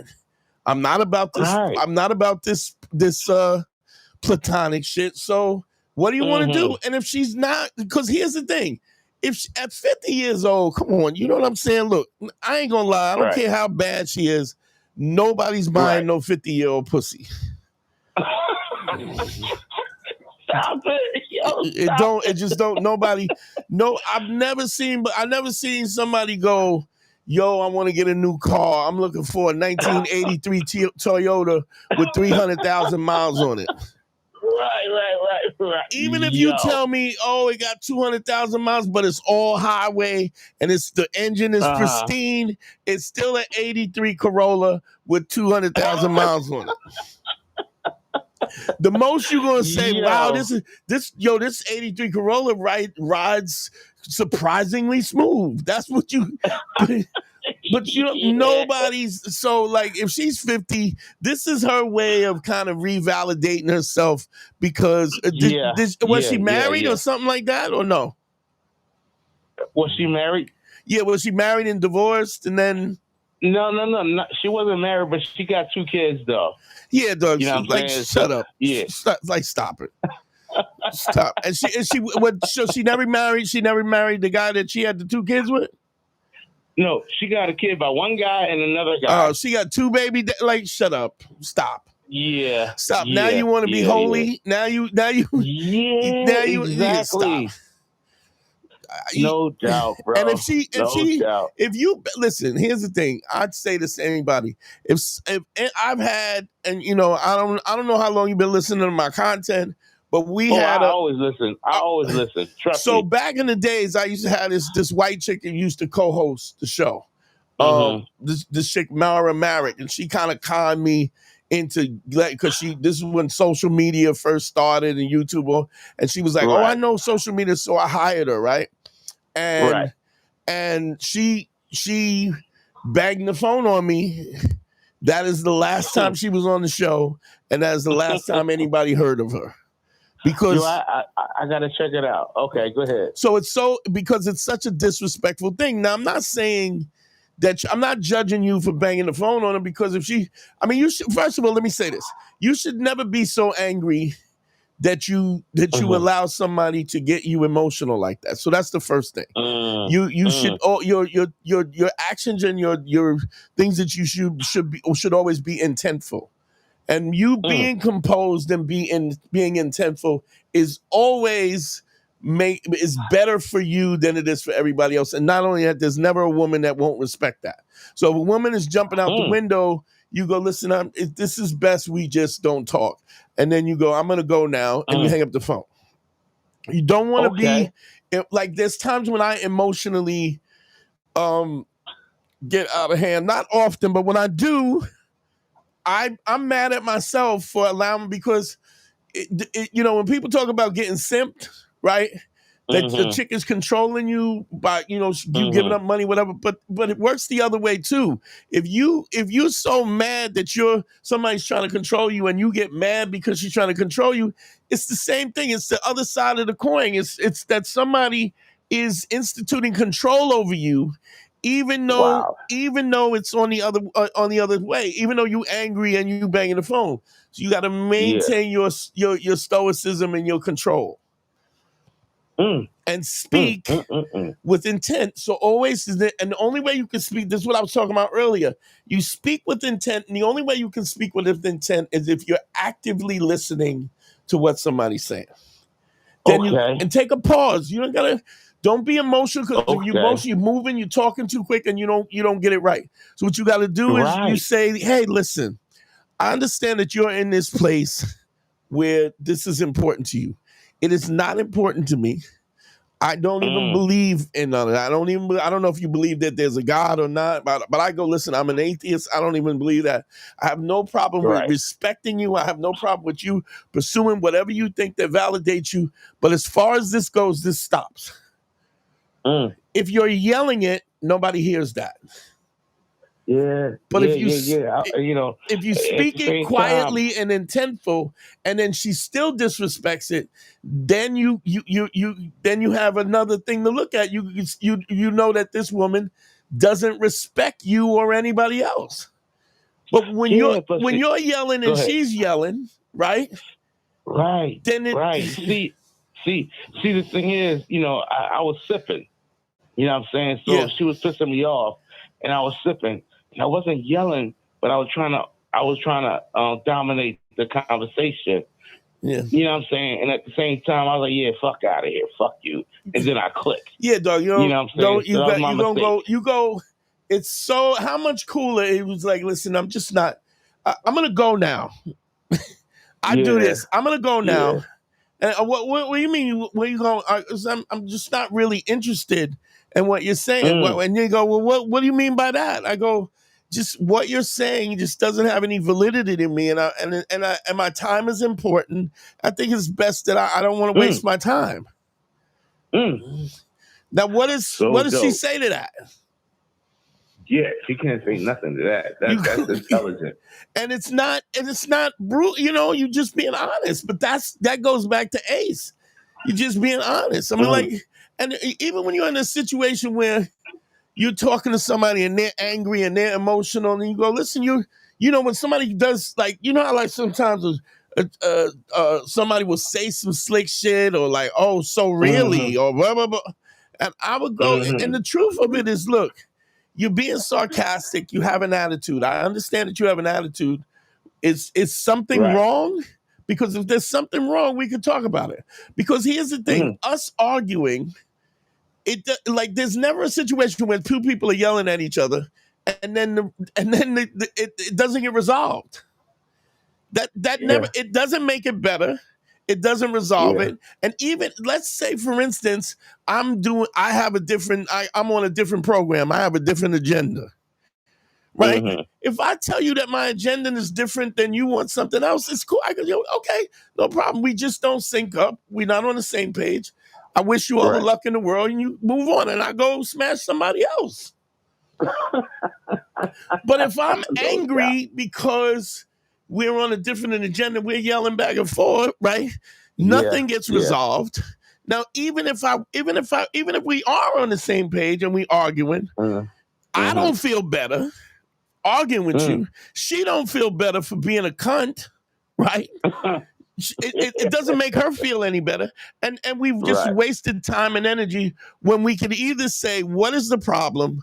What are you looking to have? What are you looking from me? And you could say, I can do that or I can't do that. So if you're saying I'm 50 years old and I'm just not interested in this at all, and I understand whatever you think is necessary for you, I'm not involved. Now, if you want to hang out, she's 50. If I'm talking to some 50-year-old, I'm straight up asking for some, like, look, you want to fuck around, spend some time together and have some laughs, I'm fine. I'm not going to your choir. I'm not going to your church function. I'm not Right. going to church with you. But if you want to hang out and you want to drink some of this Henny, and we can do that. But Yo, bro, I appreciate you, man. okay, I'm listening. I'm absorbing what you're telling me, but bro. just you I have to. get it. The sexiest thing in the world is that a woman will find is a guy that's in control. He's in control of he's in control of his emotions. Okay. Because if you're Yeah, not like in I control with your emotion, then you're just a bitch. And don't nobody want to fuck another bitch is either another dude or a lesbian. Yo, that's crazy. Because like I said earlier to you, you know what I'm saying? I was saying, you know, when I got to the argument, I was sipping. Yeah. So I became the bitch. But at the same time, she called me back. Yeah, well, you know what I'm saying? Because she sees value in it, but you know, it's still a negotiation. You got to have the negotiation, and you got to speak up, and you got to be honest about what you want. Just understand what your non-negotiables are, and then never negotiate them. Okay? Yo, that's what I was telling her. I'm like, no, I'm not with that shit. So don't try to put it on me. You tripping? But if you say I'm not, if you got to understand something, if you say something once and they re-up and come at you again, what do they communicate? I don't give a fuck about what you say. I want you to do what I want you to do. Fuck how you feel. I'm doing what I want you to do. If you got a wife and you married, you got a girlfriend or wife, and you go, look, hey, listen, the sex, we ain't having enough sex. And that don't change. Right. You know what she's saying? Fuck you. I'm not fucking you no more. I don't want to. Oh shit. The actions communicate what the point. The subtext of the actions is what communicates. Okay. Wow. Yo, goddamn. Yo, man, you my nigga, bro. All right, bro. I appreciate you, kid. Yeah, I appreciate you 100%. Trust me. All right. Like I said, I'm absorbing exactly what you told me from like the beginning of the phone call, man. Hold on. Big shouts to Xavier, Karina. Thank you for the $5 on the Cash App. Send me some money, y'all. I got you. All right. I got you, bro. All right, family. Peace. Shut that down. I'm going to leave the phone lines open, but I got to go. I absolutely got to go through all these comments real quick. Let's go. Card says, I'm a few minutes behind. Dante put on a master's class on the first call. Dude sounds like a great guy. He'll be back better than ever. I Am a Legend has the movie Hitch. It's based on Dante. And you tell Patrice, I said, I'm sorry, because to tell you the truth, Patrice is funnier than Dave Chappelle. Absolutely. Y'all ain't going to let me get off tonight, huh? All right, fuck it. I'll go till y'all stop. Let's see. Is that it? Okay. Damn. To accept. What's your name? Where you calling from? Yo, Dante, it's Anthony. I'm calling from East Coast. What's going on, and how can I help you, bro? Real quick, you mentioned you shutting it down, so let's make it quick. You talk about like, today was the Black Phillip show was brought up, and you know, you mentioned a lot like let's not exist in the past of 2025. You know, this is 2008. Right. What can we take from the Black Phillip show that, in your opinion, that is not outmoded, outdated, obsolete? I don't know. I mean, it's hard for me to say that because of the fact that it was part of me. Do you understand what I'm saying? Okay. It's like what you're asking me. How old are you? 32. All right. So if you're 32, if I asked you, what did you know when you were 15 that you still think is valid at 32? You feel what I'm saying? Nothing. Like how would you answer that? You know, like because you're just being and you're evolving in time. Like time is linear, but it's constantly moving. You know, the past is what the future was. So What I would say is in terms of my my assessment of it, because I don't listen to it. You know what I mean? It was like I was there, and there were things that I was talking about at that point that I just wouldn't espouse. I think that the climate of how we see, you know, I mean, let's be honest, Doug. When the Me Too shit went down, right? There was a lot of dudes panicking, but Doug, if you was a righteous dude, right, you couldn't imagine the shit that they was doing, that motherfuckers was doing. Like, who Right. would have thought Harvey Weinstein, this motherfucker under the bridge troll, was just coming out with his fucking naked in his bathrobe? You know what I mean? It's like, I don't know if you remember Matt Lauer. Do you remember? You know who Matt Lauer is? I do, but I don't remember what the accusation was. Well, he was a news guy. This dude had a grape button. Like he had a dude install a button on his desk, so when the chicks came in, he hit the button and the door would lock. Damn. So what I'm that's saying. crazy. So now think about that in 2006. What motherfuckers was doing in 2006. That's when we did the first Black Phillip in 2006. Imagine what the climate was at that point. Right. So it's so different now, dog. If you know, just stuff I wouldn't even say. You know what I mean? In mixed company, there's shit that I wouldn't even say to my man. You know, if even when they talk about locker room talking where dudes be talking to each other, even in there's things that I would have said back then jokingly that I wouldn't even say jokingly when somebody's not looking. Right. You feel me? Because because we've learned and we've evolved and stuff, which is really, you know, I mean, the brother was just talking about religion. It's interesting because, you know, if you're religious and you look in the Bible, you know, the Bible advocates slavery. When stoning people to death, all kinds of shit. Yeah, like dog, if you look at the story of Noah's Ark, that was that story. Now, I don't believe it happened, but let's be honest, that was the genocide. Like people are talking about Palestine and genocide, right? That was the genocide of the entire world. God was like, y'all fucking up. I'm drowning everybody.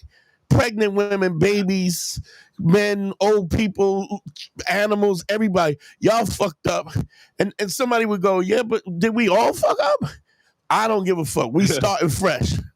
So here we are protesting about genocide, right? And genocide is advocated in the morality of biblical morality advocates the extinction of the whole population by drowning them to death, right? And so you understand what I'm saying? So we evolve and we become more sophisticated. So when you ask me a question like that, I don't even know. There's so much that I wouldn't even say now. I would have to listen to it and decipher through it. But I think the stuff that we're comfortable with, that the stuff that's applicable now, I think I talk about it anything. I don't know. Is there anything? Well, I guess I could ask you because you're asking the question. Is there anything that I talk about now that we talked about then? Well, to be fair, I think Patrice was an abrasive dude. You were less abrasive, but I think you both touched on the point of honesty. Yeah. Right. Like maybe in a more abrasive sense 20 years ago, but there was still a level of like presenting yourself authentically that was authentically. Also, let me tell you something. I honestly believe that Patrice was abrasive because he wasn't the best looking guy and he didn't get laid until he really got famous. Right. So he was mad at bitches for treating him like trash and not looking deeper into who he was as a man. Right. But to be honest, by the way, Jeff, he also simped in that way. Yeah, because I think you touched on that as well. And I actually wanted to ask, I've wanted to ask you this for a while. Jeffrey Gurian. He's full of shit. Okay, that's exactly what I was full of ask, shit. Because I was under the impression, like, I don't know if you remember, like, Danny. Yeah. Like, from the he had mentioned like on a message board, he was saying like Jeffrey Gorin was like full of shit, and he was like just bringing escorts on the Black Phillip show. Yeah, he was. Like that, well, I know actually a manager that manages porn stars and you know stuff like manages escorts and porn stars. She actually does public, and he like locked the chick in the car and told her to she couldn't leave, and the girl, you know, like real weirdo shit. Yeah. Real weirdo shit. Yeah, he was really a predator, and to the point where I don't really like, I still see him around every once in a while, but you know, what's up, and I keep it moving because he's just such a blatant liar, right? And 90% of the chicks that he brought through, they wasn't even fucking with him.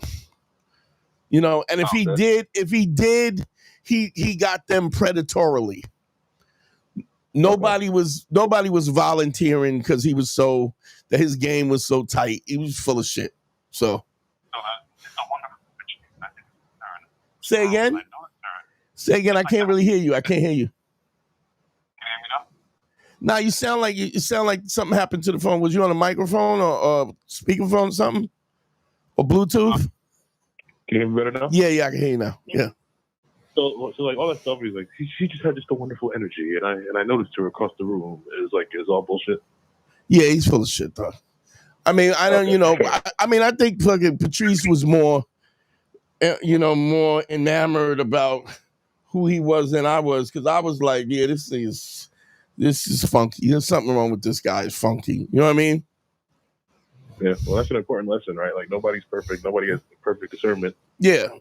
And he was 100% fraud, you know?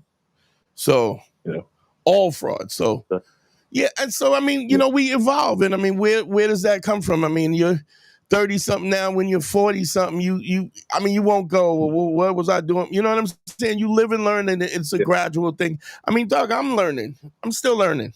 Right. You know? Right. I mean, my son is in England away from me, right? But, you know, I know we don't fight and it's good for my son, but we don't, you know, we not fucking around either. You know, it's like, and I probably know how I could get that, but it just would complicate the whole situation more, you know?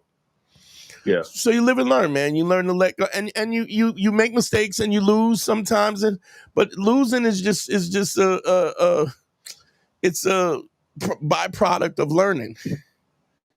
You know, it's like anybody that I do consultations with, I'm going, yo, you gonna fuck this up.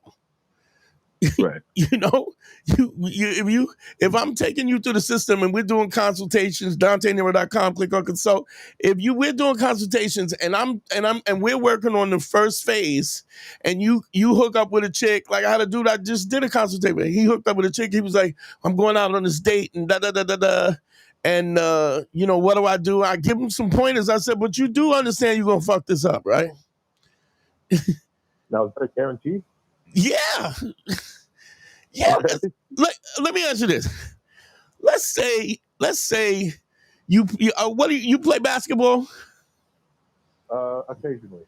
Okay. Let's say tomorrow you get picked by some weird opportunity. You get put on the fucking Golden State Warriors, right? And it just happens to be playoffs. What's the chances of you gonna get this right? What's the chances of you go out there and win the game with the final shot? 0.0 rebounds, 0 steals. Yeah, 0 play time, 0. You got, you know, like I'm a Giants. I'm not really any fan, but if I had to say I'm a Giants fan. In the year that the Giants won the Super Bowl and caught that pass on his helmet, you gotta do that hundreds of times in practice in order to be able to do it in a game. Right, you got to catch the ball normally thousands of times. You got to catch it on, but that off the helmet catch, you got to do that 100 times to be able to do it under the pressure of the game at the time where you're like, you gotta not have emotion, have a seat at the table, and you gotta literally be able to do that where your body is working on remote. So why would we think that dating and relationships is not the same thing? Right. Now, the better you get when you make the mistakes, if you internalize the lessons and stuff, you can always pick up the pieces, you know? Mm-hmm. Like, even if I make a mistake or something, it ain't a mistake because I know, blah, blah, blah, blah, blah, blah, flip it around, this, whatever, or apologize. Right. You know, and even if I apologize, I'm like, I apologize. And if she still beats it, I'm just like, okay, then we should just end this. You know? Yeah. And you move the fuck on. And if they don't want to give you an opportunity, you see, you're so dope that even when they don't want to give you an opportunity, you know who's losing.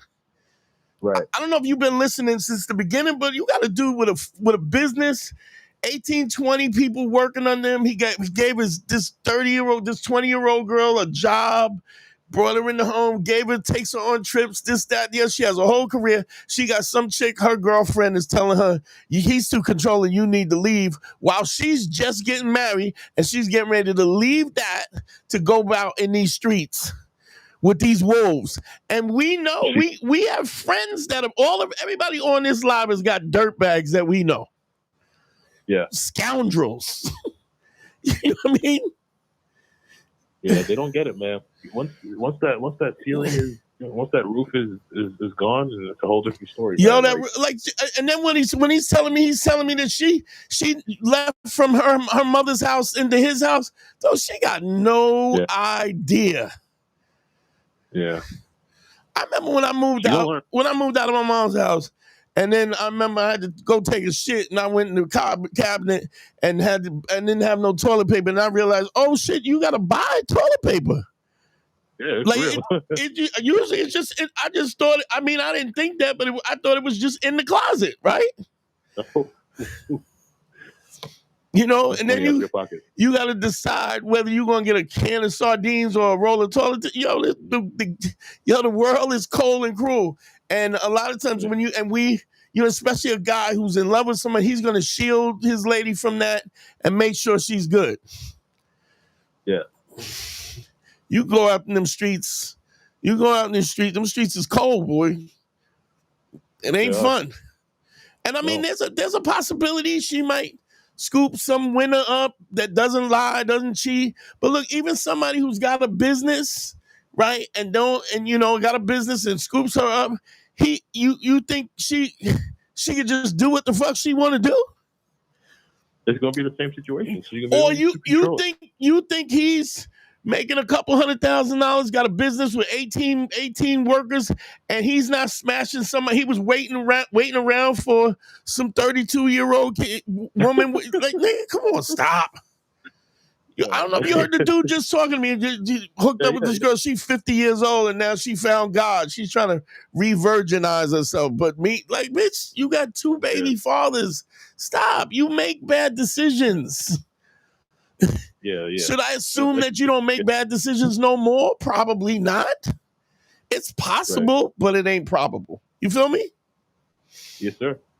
All right, brother. I'll speak to you. Okay. I appreciate you, man. Yeah. I'm gonna open the lines up because I feel like I just want to read the comments before we go. Let me see. And if I get a call, I will take it, but y'all gonna try and keep me thanks. Matthew just sent it. Thanks. Great advice. I'm scheduling some one-on-ones. Thank you, Matthew. Don't forget, y'all, sign up for the Patreon also, the patreon.com/manschool202. Integrity is what you do when nobody is watching. Absolutely. Women can smell a lie. Yes, the Wyatt says, y'all don't want me to go to bed tonight. I ain't mad.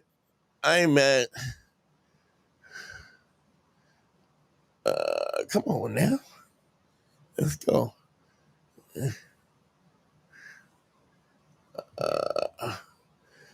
To accept. What's your name? Where you calling from? Yo, what's Stockton, New Jersey? What's going on, Dante? What's going on, bro? How can I help you, baby? I wanted to reach out to you. We did a consultation a couple months ago. I really appreciate you for that because I don't want to be lying no more. So that's definitely something that you helped me come to. Wait. Talk up a little louder. Hold on. Give me 1 sec. Big shout to Ian Blackwell Sr. of $9.99 on the super chat. Send me some money. I remember your voice. I'm not sure if I remember. Dwight Christian says girls have cooties. But I remember you having a problem. I'm not sure what the problem was. So it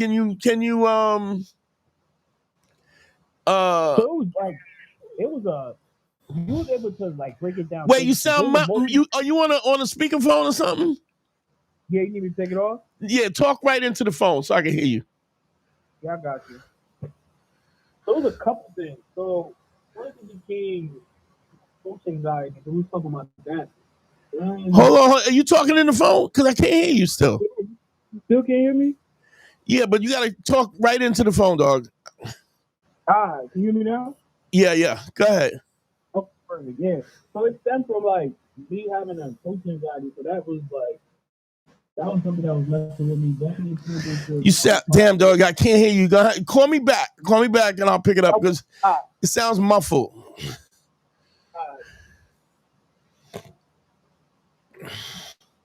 Somebody said, I bet Von DeCarlo saw right through his shit. Von DeCarlo got enough of her own shit going on. So, let's see what else. Walter White, thoughts on the effect of OnlyFans on modern day. OnlyFans, Walter, my OnlyFans is a funny thing because OnlyFans, like there's always been people pimping, you know what I mean? That's always been the case. Hold on, let me take this off. Hold on. OnlyFans is always women have always been sex workers and stuff like this. The OnlyFans just gave women an opportunity to do it without the control of a man, and they're doing it from their bedroom. They don't need a pimp. They don't need somebody to keep them safe or nothing like that. And so I mean, look, nothing changes, man. It's the same soup warmed over, right? It's the same soup warmed over, but it's just with technology. Technology facilitates the same patterns that we've always had, just in a different way. So I've always said this, that, if you talk about pimping, right? There's certain girls that want to be pimped. And the proof in that is that even when they didn't get picked up at a bus station or been pimped on the street or turned out or whatever, they're doing it from their home. They're doing it right from their home. And it's even more available to them because they don't have to deal with the shame of it, of being sought out. To accept, press 1. Women are selling booty and right from home. They got a mail order business now. What's your name? Where you calling from? Hey, Scott, calling back. Can you hear me? Yeah, what up, Scott? Yeah, that sounds much better. Okay, bro, I had to use my headphones. My phone broke up. All right. Shit, I lost him. Call back, Scott. I lost you again. I'm waiting to hear from you. Yeah, Jeffrey was full of shit. Modern day quarter. OnlyFans, a modern day quarter machine in the. Yeah, I mean, people are doing this, but the same people are doing the same things, man. Some women want to make their living on their back, and you ain't gonna change that. Scott, what's your name? Wait, Scott, that you? It's Scott. Yeah, can you hear me? My fault. Yeah. Go ahead. It's all right. What's going on, baby? Yeah, so recently I've been doing the 5 bricks. I'm gonna get right to it. I've been doing the 5 bricks. Yeah. And I was looking to schedule another consultation. I want to do at least 30 days straight just to bring some stuff to the conversation. But it's just like I keep copping out. It's just I get in the mode of it, but then I can't be consistent with the way it continues because I would say I have some type of doubt when doing it. Like it just becomes a struggle. Yeah, it's a And I just struggle. wanted to come talk to you about All right, let's talk about this. Why it. why is it a struggle? Let's talk about why is it a struggle. So one thing I would say, when we talked about it before, is being present. So like I would see a woman walking, Okay, and stop. I would get ready to say You're something. going around the point. Here's what it is. There's only two things that it could be. Either you're afraid to do it because you don't want to be rejected, or you're lazy. It's one or the other. So understand something. Let's say I'm your physical trainer, but I'm your physical trainer for dating, right? If I tell you to go to the gym every day, I need you to walk. I need you to walk on the treadmill, and I give you a regimen, and you don't do it, right? Guess what happens? Nothing gets fixed. So I not, Scott, do I understand that you might have some fear about rejection, or you might have fear about, what it takes? And yes, I never said, I said it's simple, but it's not easy. But it's not easy because it's not really hard. Dog, I'm asking you to start out, just go, I love your hair. That's a cool jacket. Those are nice shoes. Your nails are not, you know what I'm saying? Like, and all I need you to do is just believe what you're saying. Okay. It ain't hard, but it's hard if you're afraid that what's going to happen if I say this? What's going to happen if I do this? What is her response going to be? What is, that? So we got to be, when I say talk about authenticity and telling the truth, right? That's not just you telling the truth to every chick that you talk to. It's about you telling the truth to yourself. The bottom line is, I'm not going to sugarcoat it. The bottom line is, this is what you need to do, Scott. If you don't do it, it will not change.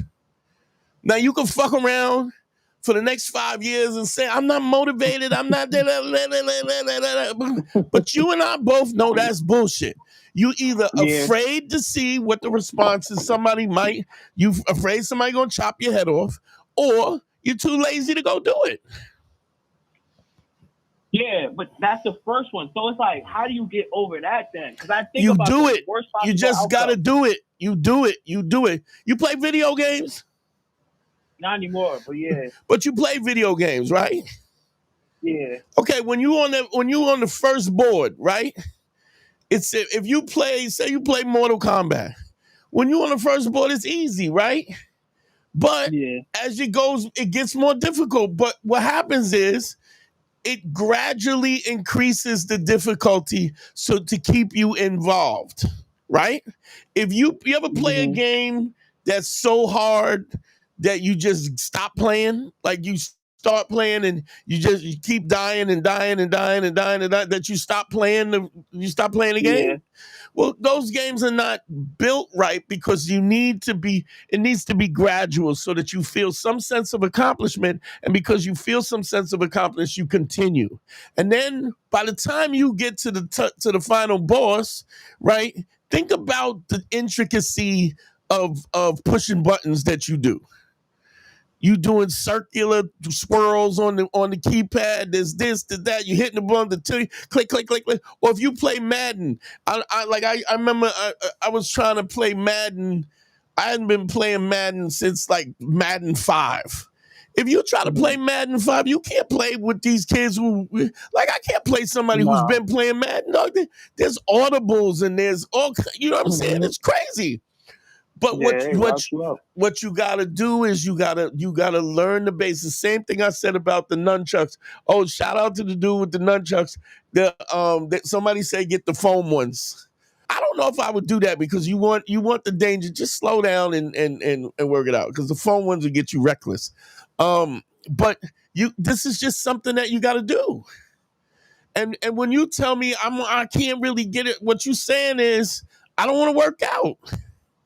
I'm not willing to make the sacrifice. And trust me, Scott, I'm not mad at you because because I'm not mad at you and I'm not even disappointed. I get it's scary to everybody.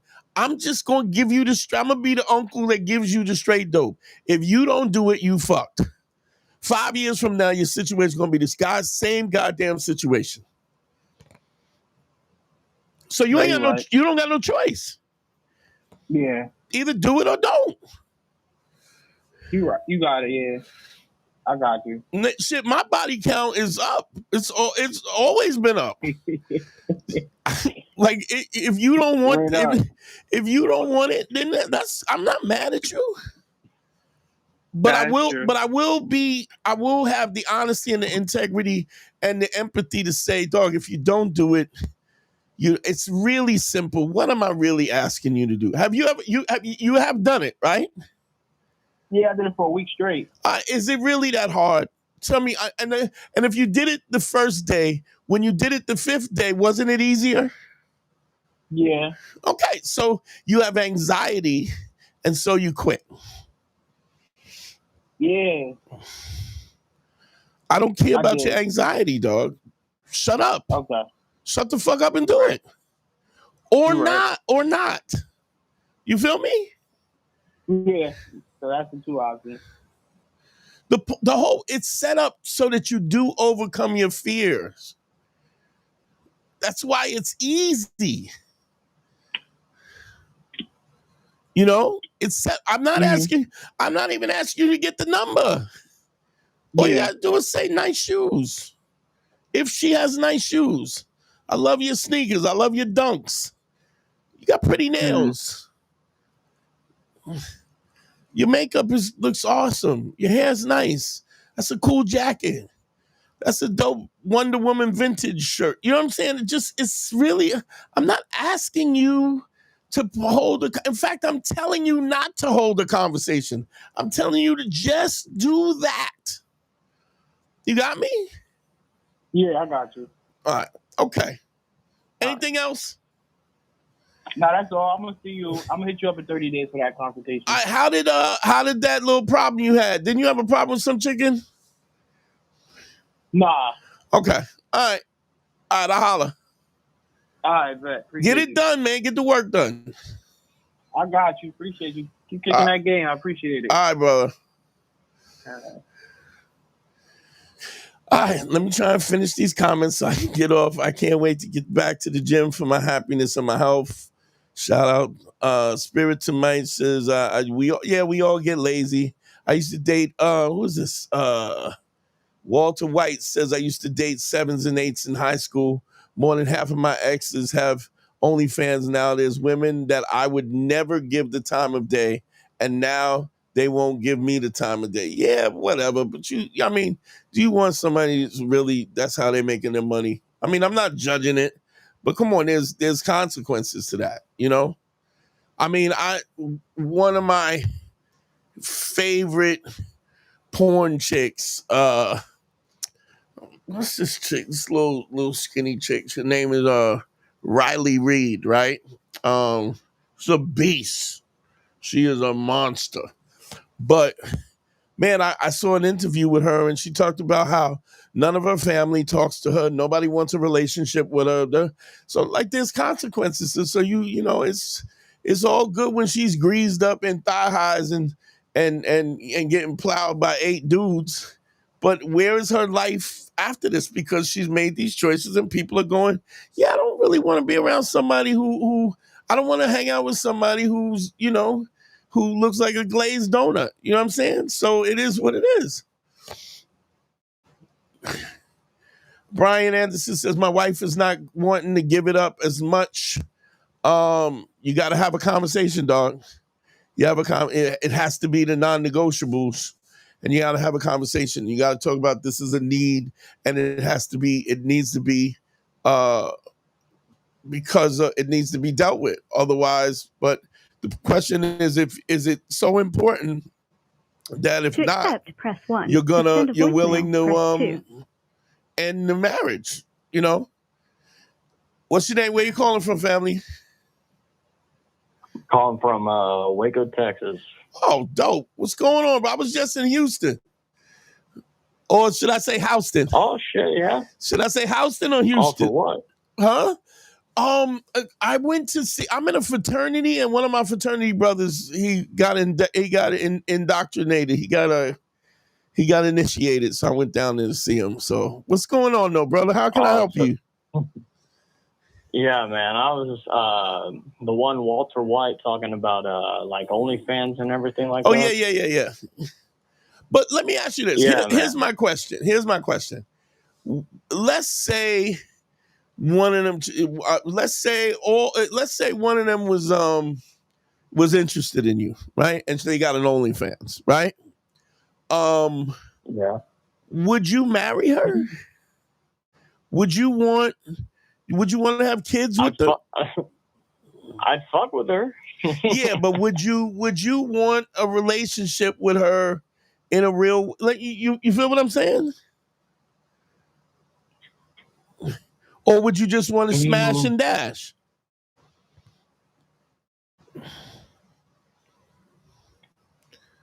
Walter, would you? I guess Go ahead. is that more or less like pertaining to like the question of like these chicks that I used to be able to get like aren't the kind of chicks that I would go for now? I don't know, but my question is, if you got some chick and she's spreading and taking dick on OnlyFans, is that somebody you would want to? You know what I'm saying? Would you bring her to the family reunion and with the possibility that somebody? Because here's what happens. I don't know if you noticed it, but on OnlyFans, a lot of these OnlyFans chicks, they're putting their stuff on what you call it, on Pornhub and all these other porn to make money from the views off of that now. So like a lot of the OnlyFans chicks who would never be porn stars if they had to actually go through the business and get interviewed. They're doing it on their own for the extra money, and then those things are bleeding out onto regular porn sites. My question is, yeah, you might want to smash and dash, but is that somebody you want to introduce? You know, you want somebody to kiss your mother on her birthday? Oh, this is my girlfriend. Well, I think it's kind of different now because like it used to be just like any chick just doing it for whatever reason, mainly because of money. Like, don't get me wrong, but and that still is the main reason. But for some fucking women, that reason is a hell of a lot more valid, and like especially in nowadays with like how like especially with the economy and shit and how everything's going. Like I can't blame them. I'm not blaming them. Like I have no hate. Like honestly, okay. like get your money up. But that's not the question I asked. Is that somebody you would want to be with, have kids with, and then have your son or daughter go to school and her shit's floating on Pornhub, and then they be like, yo, we seen your mom's on Pornhub? I think it's more or less of a question for them. Yeah, but it's more of a, if you have kids, you're gonna make decisions that you're not. I can get mad at it. I can have my own like opinion about it and everything. Well, that's what I'm saying. Doesn't mean it's entirely wrong. I understand, but like it takes two to tango. You know, it's the same way as like when a chick gets with a dude, has a kid, and then like he ends up leaving her, and then everybody blames her. You know, so it's like where the blame goes, it can't always just go in one direction. Understand? That's not what the question is. Listen, let me say something. Wait. Have you ever dated an 800-pound woman? Fuck no. Well, now you see how definitive you are with that question. Why not? I mean, I've dated bigger women, but I ain't got no 800 pounds. Okay, but my point is, you have a preference, right? Everyone. Okay, everybody has a preference. So if you don't have a problem with these OnlyFans chicks, if you don't have a problem with what they do and it's fine with you, I'm not. Trust me, you understand that I'm not judging that. What I'm saying is. I don't want to be with somebody who is actively fucking dudes for money, right? And I don't want to have kids with that person where I go, all right, I'm going to the comedy club, and she going, well, I'm going to fuck this dude. I'm not judging it. And there are guys who do it. I'm just saying, for me, I'm good. right? So I'm not judging it. I mean, get your money up, do whatever you got to do. But if this is your lifestyle, this is what you do, I'm not fucking with you. Okay, well, I guess like, because I've been constantly trying to get to a point that I guess like we got off on the wrong foot of. Like, I'm not, like, my whole argument isn't that I want to get with every OnlyFans chick, and even then, every OnlyFans chick isn't fucking dudes on the video. Like, I'll go out on a limb and say most of them are just fucking, flicking their bean on the fucking camera. Okay, so here's my thing. So what the question is, because these chicks are OnlyFans, now they wouldn't give you an opportunity. Is that what you're saying? No, like, more or less, I guess I'll go back to my original comment that I made that you took the time to actually read and respond to, and I thank you for that. Yeah. We family, dude. I don't know how long you've been listening, but we family. If you on here with me, dude, like, I'll fucks with I caught you. on to Patrice, so I'm sorry, and take your flame from you like that. Nah, but like, whatever. I caught on I get to it. Patrice, I want to say like a good 5-6 years ago, and yeah, I've known about you basically the same amount of time, Yeah. So what I'm saying is, but what is the question? So what is the question? My question is more or less just like your opinion on like if it's like truly affected like modern dating today, because I know like I don't know how old you are. I don't want to question. I'm 58. I'm 58. 58. All right. You're still looking good for 58. Thank you, brother. I'll give you Appreciate that. you. Appreciate you. you. Black never crack, right? I don't know about that, but I hope not. Sometimes I feel like it's cracking as we speak. But go ahead. But you're saying what? Is there a difference in what? Like I guess it's more or less. Maybe I'm just like asking the wrong person, because just modern day dating is nothing question. Like. That's not true. You're wrong. Modern day dating is the same way it always was. There are elements of it that's different. People do it. People meet online. People are on this. There's an element of space. There's an element of social media. There's this, there's that, and all those things give a different variable to it. My question is, you got to ask me what's the question. You can ask me whatever you want to ask me, dog. I mean, I'm an open book. Just ask the question.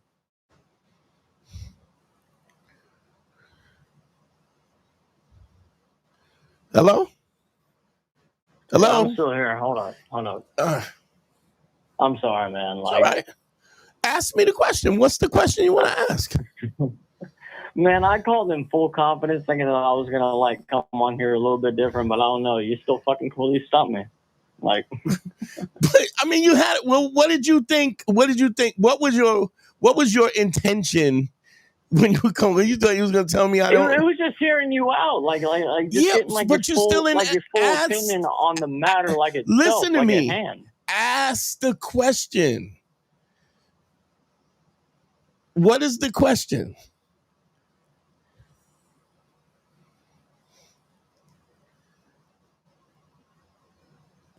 Do you think that dating has changed at all because of the rise of OnlyFans? Yeah. I think that a lot of women are working in sex work differently because of OnlyFans, because it's an opportunity, because they can do it. At least they think they could do it with a level of anonymity. But let me ask you this: do you know what the average woman makes on OnlyFans monthly? How much? $150. You better off going to McDonald's. You better off working at McDonald's. The point is, there are women who want to make a living on their back, right? And OnlyFans allows it to be that, because you can do it from the privacy of your own home. So what do you think? Let me ask you this question, and you answer this question. What do you think is different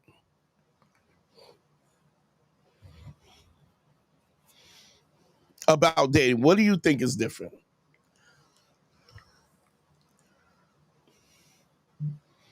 I'll say the ability like the actual ability to do such thing.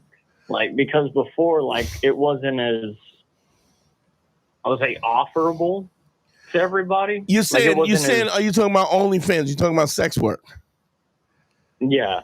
At least when it comes to like the online, like, and it being more or less mainstream, but here's my thing.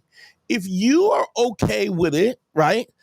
And since the beginning of time, dog, there's been porn stars, Jenna Jameson, old school porn stars that been around, and they got husbands, right?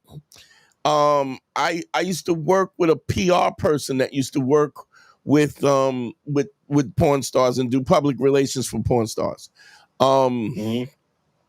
So I know a lot of them. I met a lot of them. A lot of them are married. Some of them are in relationships. I would say this: most of them, unless the guy is actually into like the whole cuckold thing, right? Most of them have a hard time with relationships.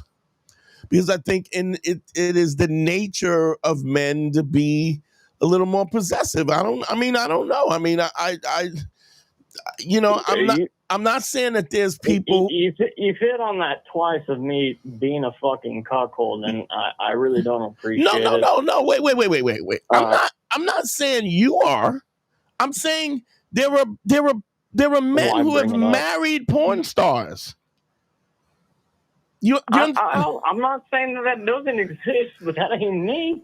What I'm saying is, like, it's been so mainstreamed that now most dudes would have to do that. Okay, look, no, they don't. So do you think everybody's on OnlyFans? You think every chick you know is on OnlyFans?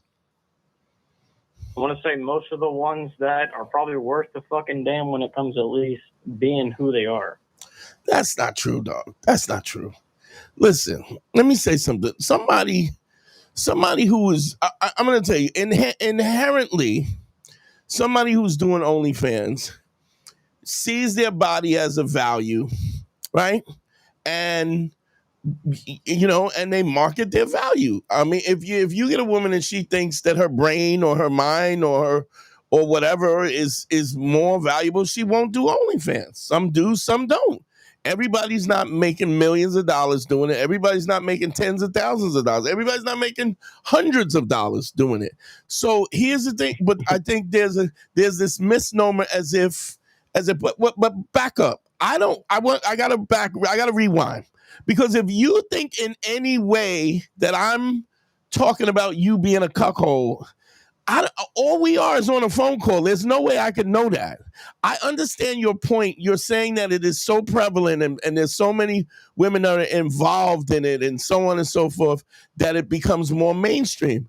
I'm saying I'm not, and even if you was into that, that's none of my business. I have no right to judge any of it. I picked up on your comedic tendencies, and like I could tell that you were trying to like get to that. Dude. Actually, I wasn't. I wasn't even, because especially when somebody calls me to ask my opinion, and this is something that they're really asking a question.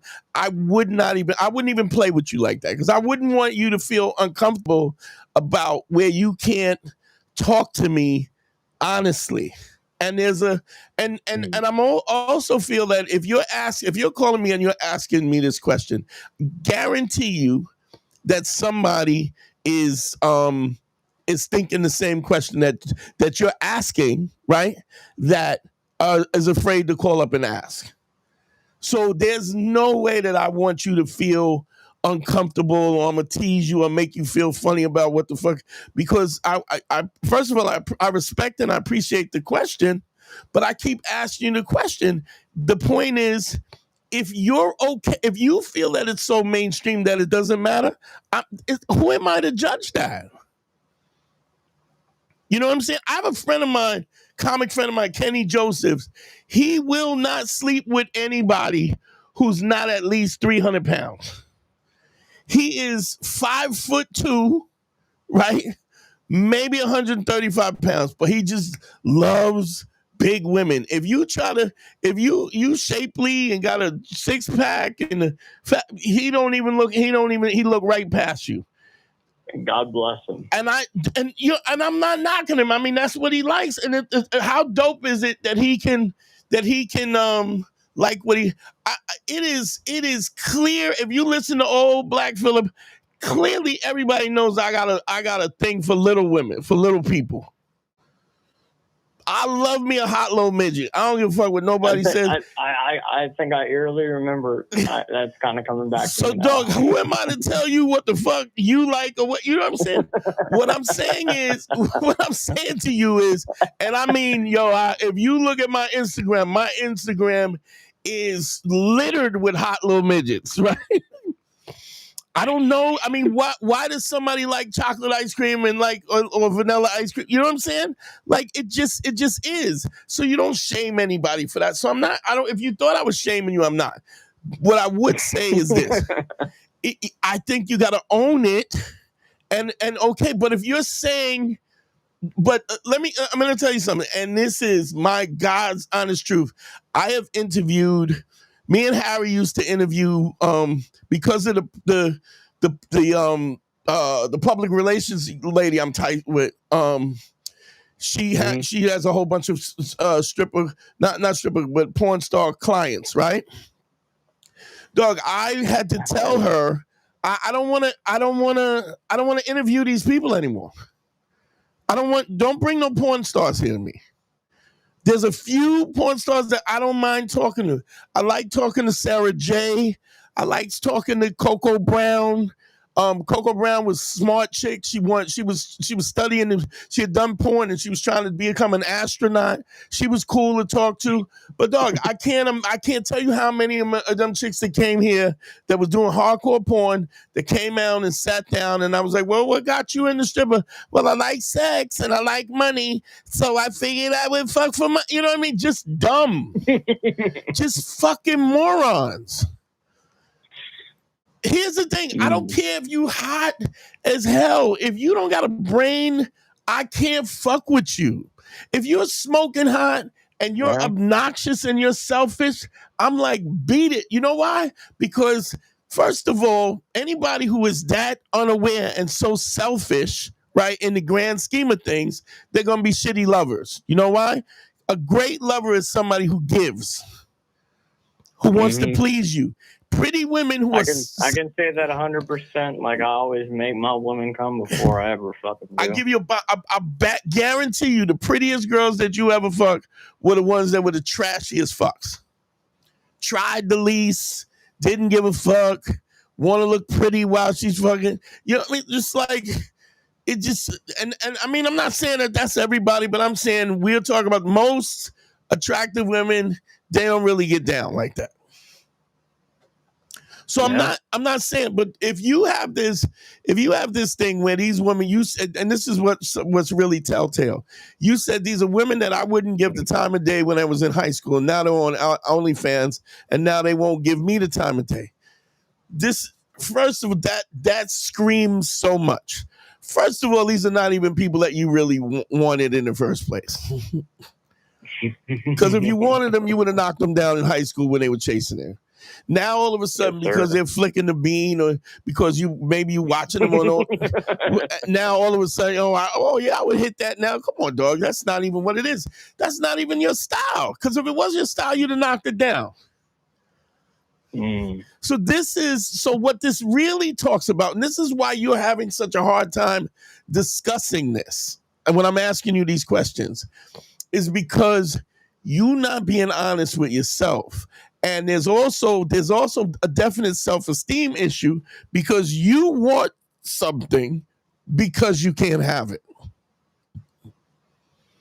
It's not what you want. What everybody wants, though? No.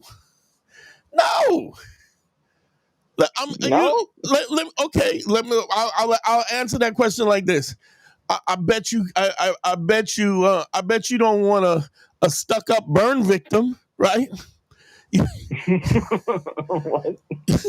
You don't want an arrogant stuck up burn victim. If you get a burn victim and she says, "Yeah, I don't know if you're good enough for me," and I'm like, "Bitch, you look like Freddy Krueger."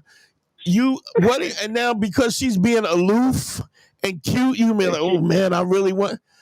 You know what I'm I saying? don't know if it got that baby stitch. I mean, Yeah, but you feel what I'm saying. What I'm saying is there's I feel you. Trust me, like you. there's an immaturity and a self-esteem thing when you want shit because you can't have it.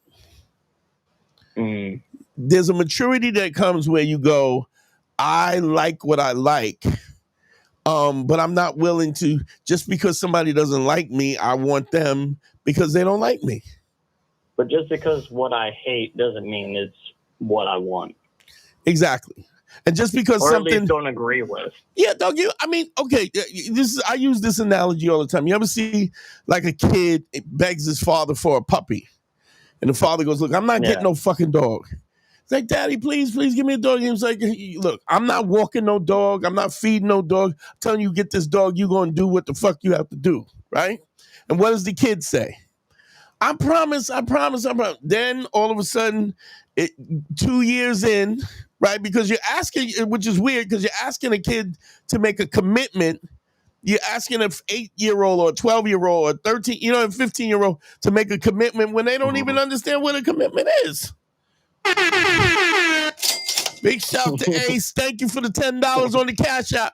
That's what I'm saying. And then what happens? So the father goes, "You know what? I'm tired of this dog. I'm getting rid of this fucking dog. I'm taking the dog to the pound," right? What does the kid say?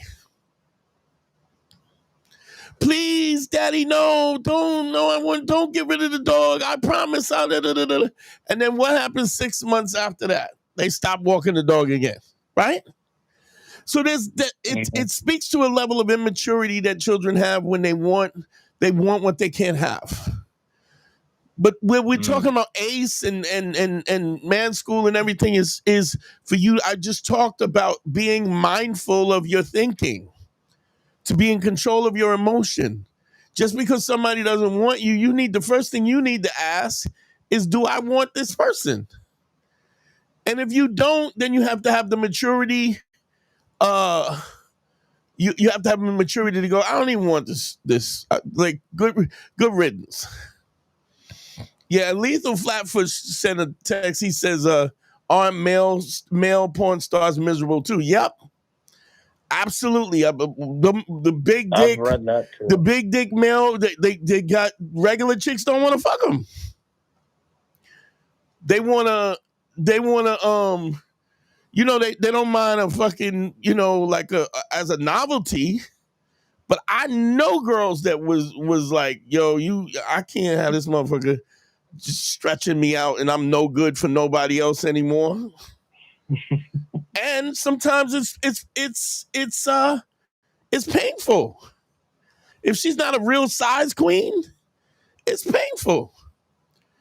There's a guy online. There's a guy, that guy Adam 2022, Adam 21, Adam 22, whatever the fuck. He has that No Jumper podcast, and he let this porn star bang out his wife, and she had to go to the hospital because she was bleeding. I mean, look, if you in it, like, and don't get me wrong, I'm not judging it. Whatever. You know what I'm saying? Like, who am I? Like I said, dog, I would love I get it. I would love to follow the yellow brick road. Like I'm trying to to contest it, but like, no, like you, like I get it, man. Like everybody got their own thing, but it's that's fine, dog. But just make sure that you don't let the fact that something is elusive be the thing why you want it, just because it's not available to you. You know what I mean? I feel you, man. I feel you. Because then what you're doing is now you're caught up in some shit you don't even want to be. You don't even want to be in. Caught up in, yeah. Because, dog, I would go to Land of Oz and go right to the Lilliputians. I would move in I would get a 2-story right on off the Yellow Brick Road in a minute. And I'm not ashamed of it, but but I also wouldn't date some little person who had a fucked up attitude. You know, I mean, yeah, it's something I'm into, but it's not something that I'm willing to and then the other thing is, if you're watching their OnlyFans and stuff, it ain't healthy, dog. Because definitely not. You put them on a pedestal. Appreciate it, man. You put them on a pedestal. I mean, I can't tell, dog. I'll tell you one time, I had this little bad chick I met at the comedy club. Swear to God, and she was. I mean, like I was probably 50. I'm in the car with her. I was like, yo, let's go to my house. She's like, okay. Right? She says, where do you live? I go, Brooklyn. She goes, did you ever meet Jay-Z? I was like, I got to drop you off at the hotel. This is a wrap. But I'm old enough to know, okay, now after I smash this, I got to hear this chick yapping about hip. Like I'm good. Yeah. So you know what I'm saying? But you don't want to waste time with stuff that you don't want. You feel me? Yeah. All right, brother. I'm going to shut this down. I've been on for 2.5 hours. I got you, man. All right, brother. You. I appreciate it, man. I appreciate you, too. It was nice to talk to you. Same. Heard so much about you, seen so much, and it was really nice, man. I appreciate it. You have a good night, man. Big shout. All right, brother. Have a good night, man. Big shout to Matt. Matt, thank you for sharing with me and everything else. Real quick, let me put all the stuff up. Don't forget, yo, sign up for the Patreon. The Patreon is up on the screen. Go to patreon.com/manschool202. The thing with the extra bonus content that we do, the Patreon people control it. So whatever y'all want us to talk about, you send me an email and I do a show about that particular topic. Don't forget, book a one-on-one consultation. I'm going to hear from Matt in a little while because we got to fix that. Matt, thank you so much for sharing with us and sharing with the family like that. DanteNero.com, click on consult. Please, if you haven't done it before, like, share, and comment. Also, make sure you hit the bell so that every time I go live, you get a notification. If you come on, at least you know I'm doing it. You can stop in for a little bit and drop a comment. Yo, man, I love y'all. GYBB, get your balls back. WWDD, what would Dante do? Sexual Revolutions being podcast. I love y'all, man. Peace. We out of here.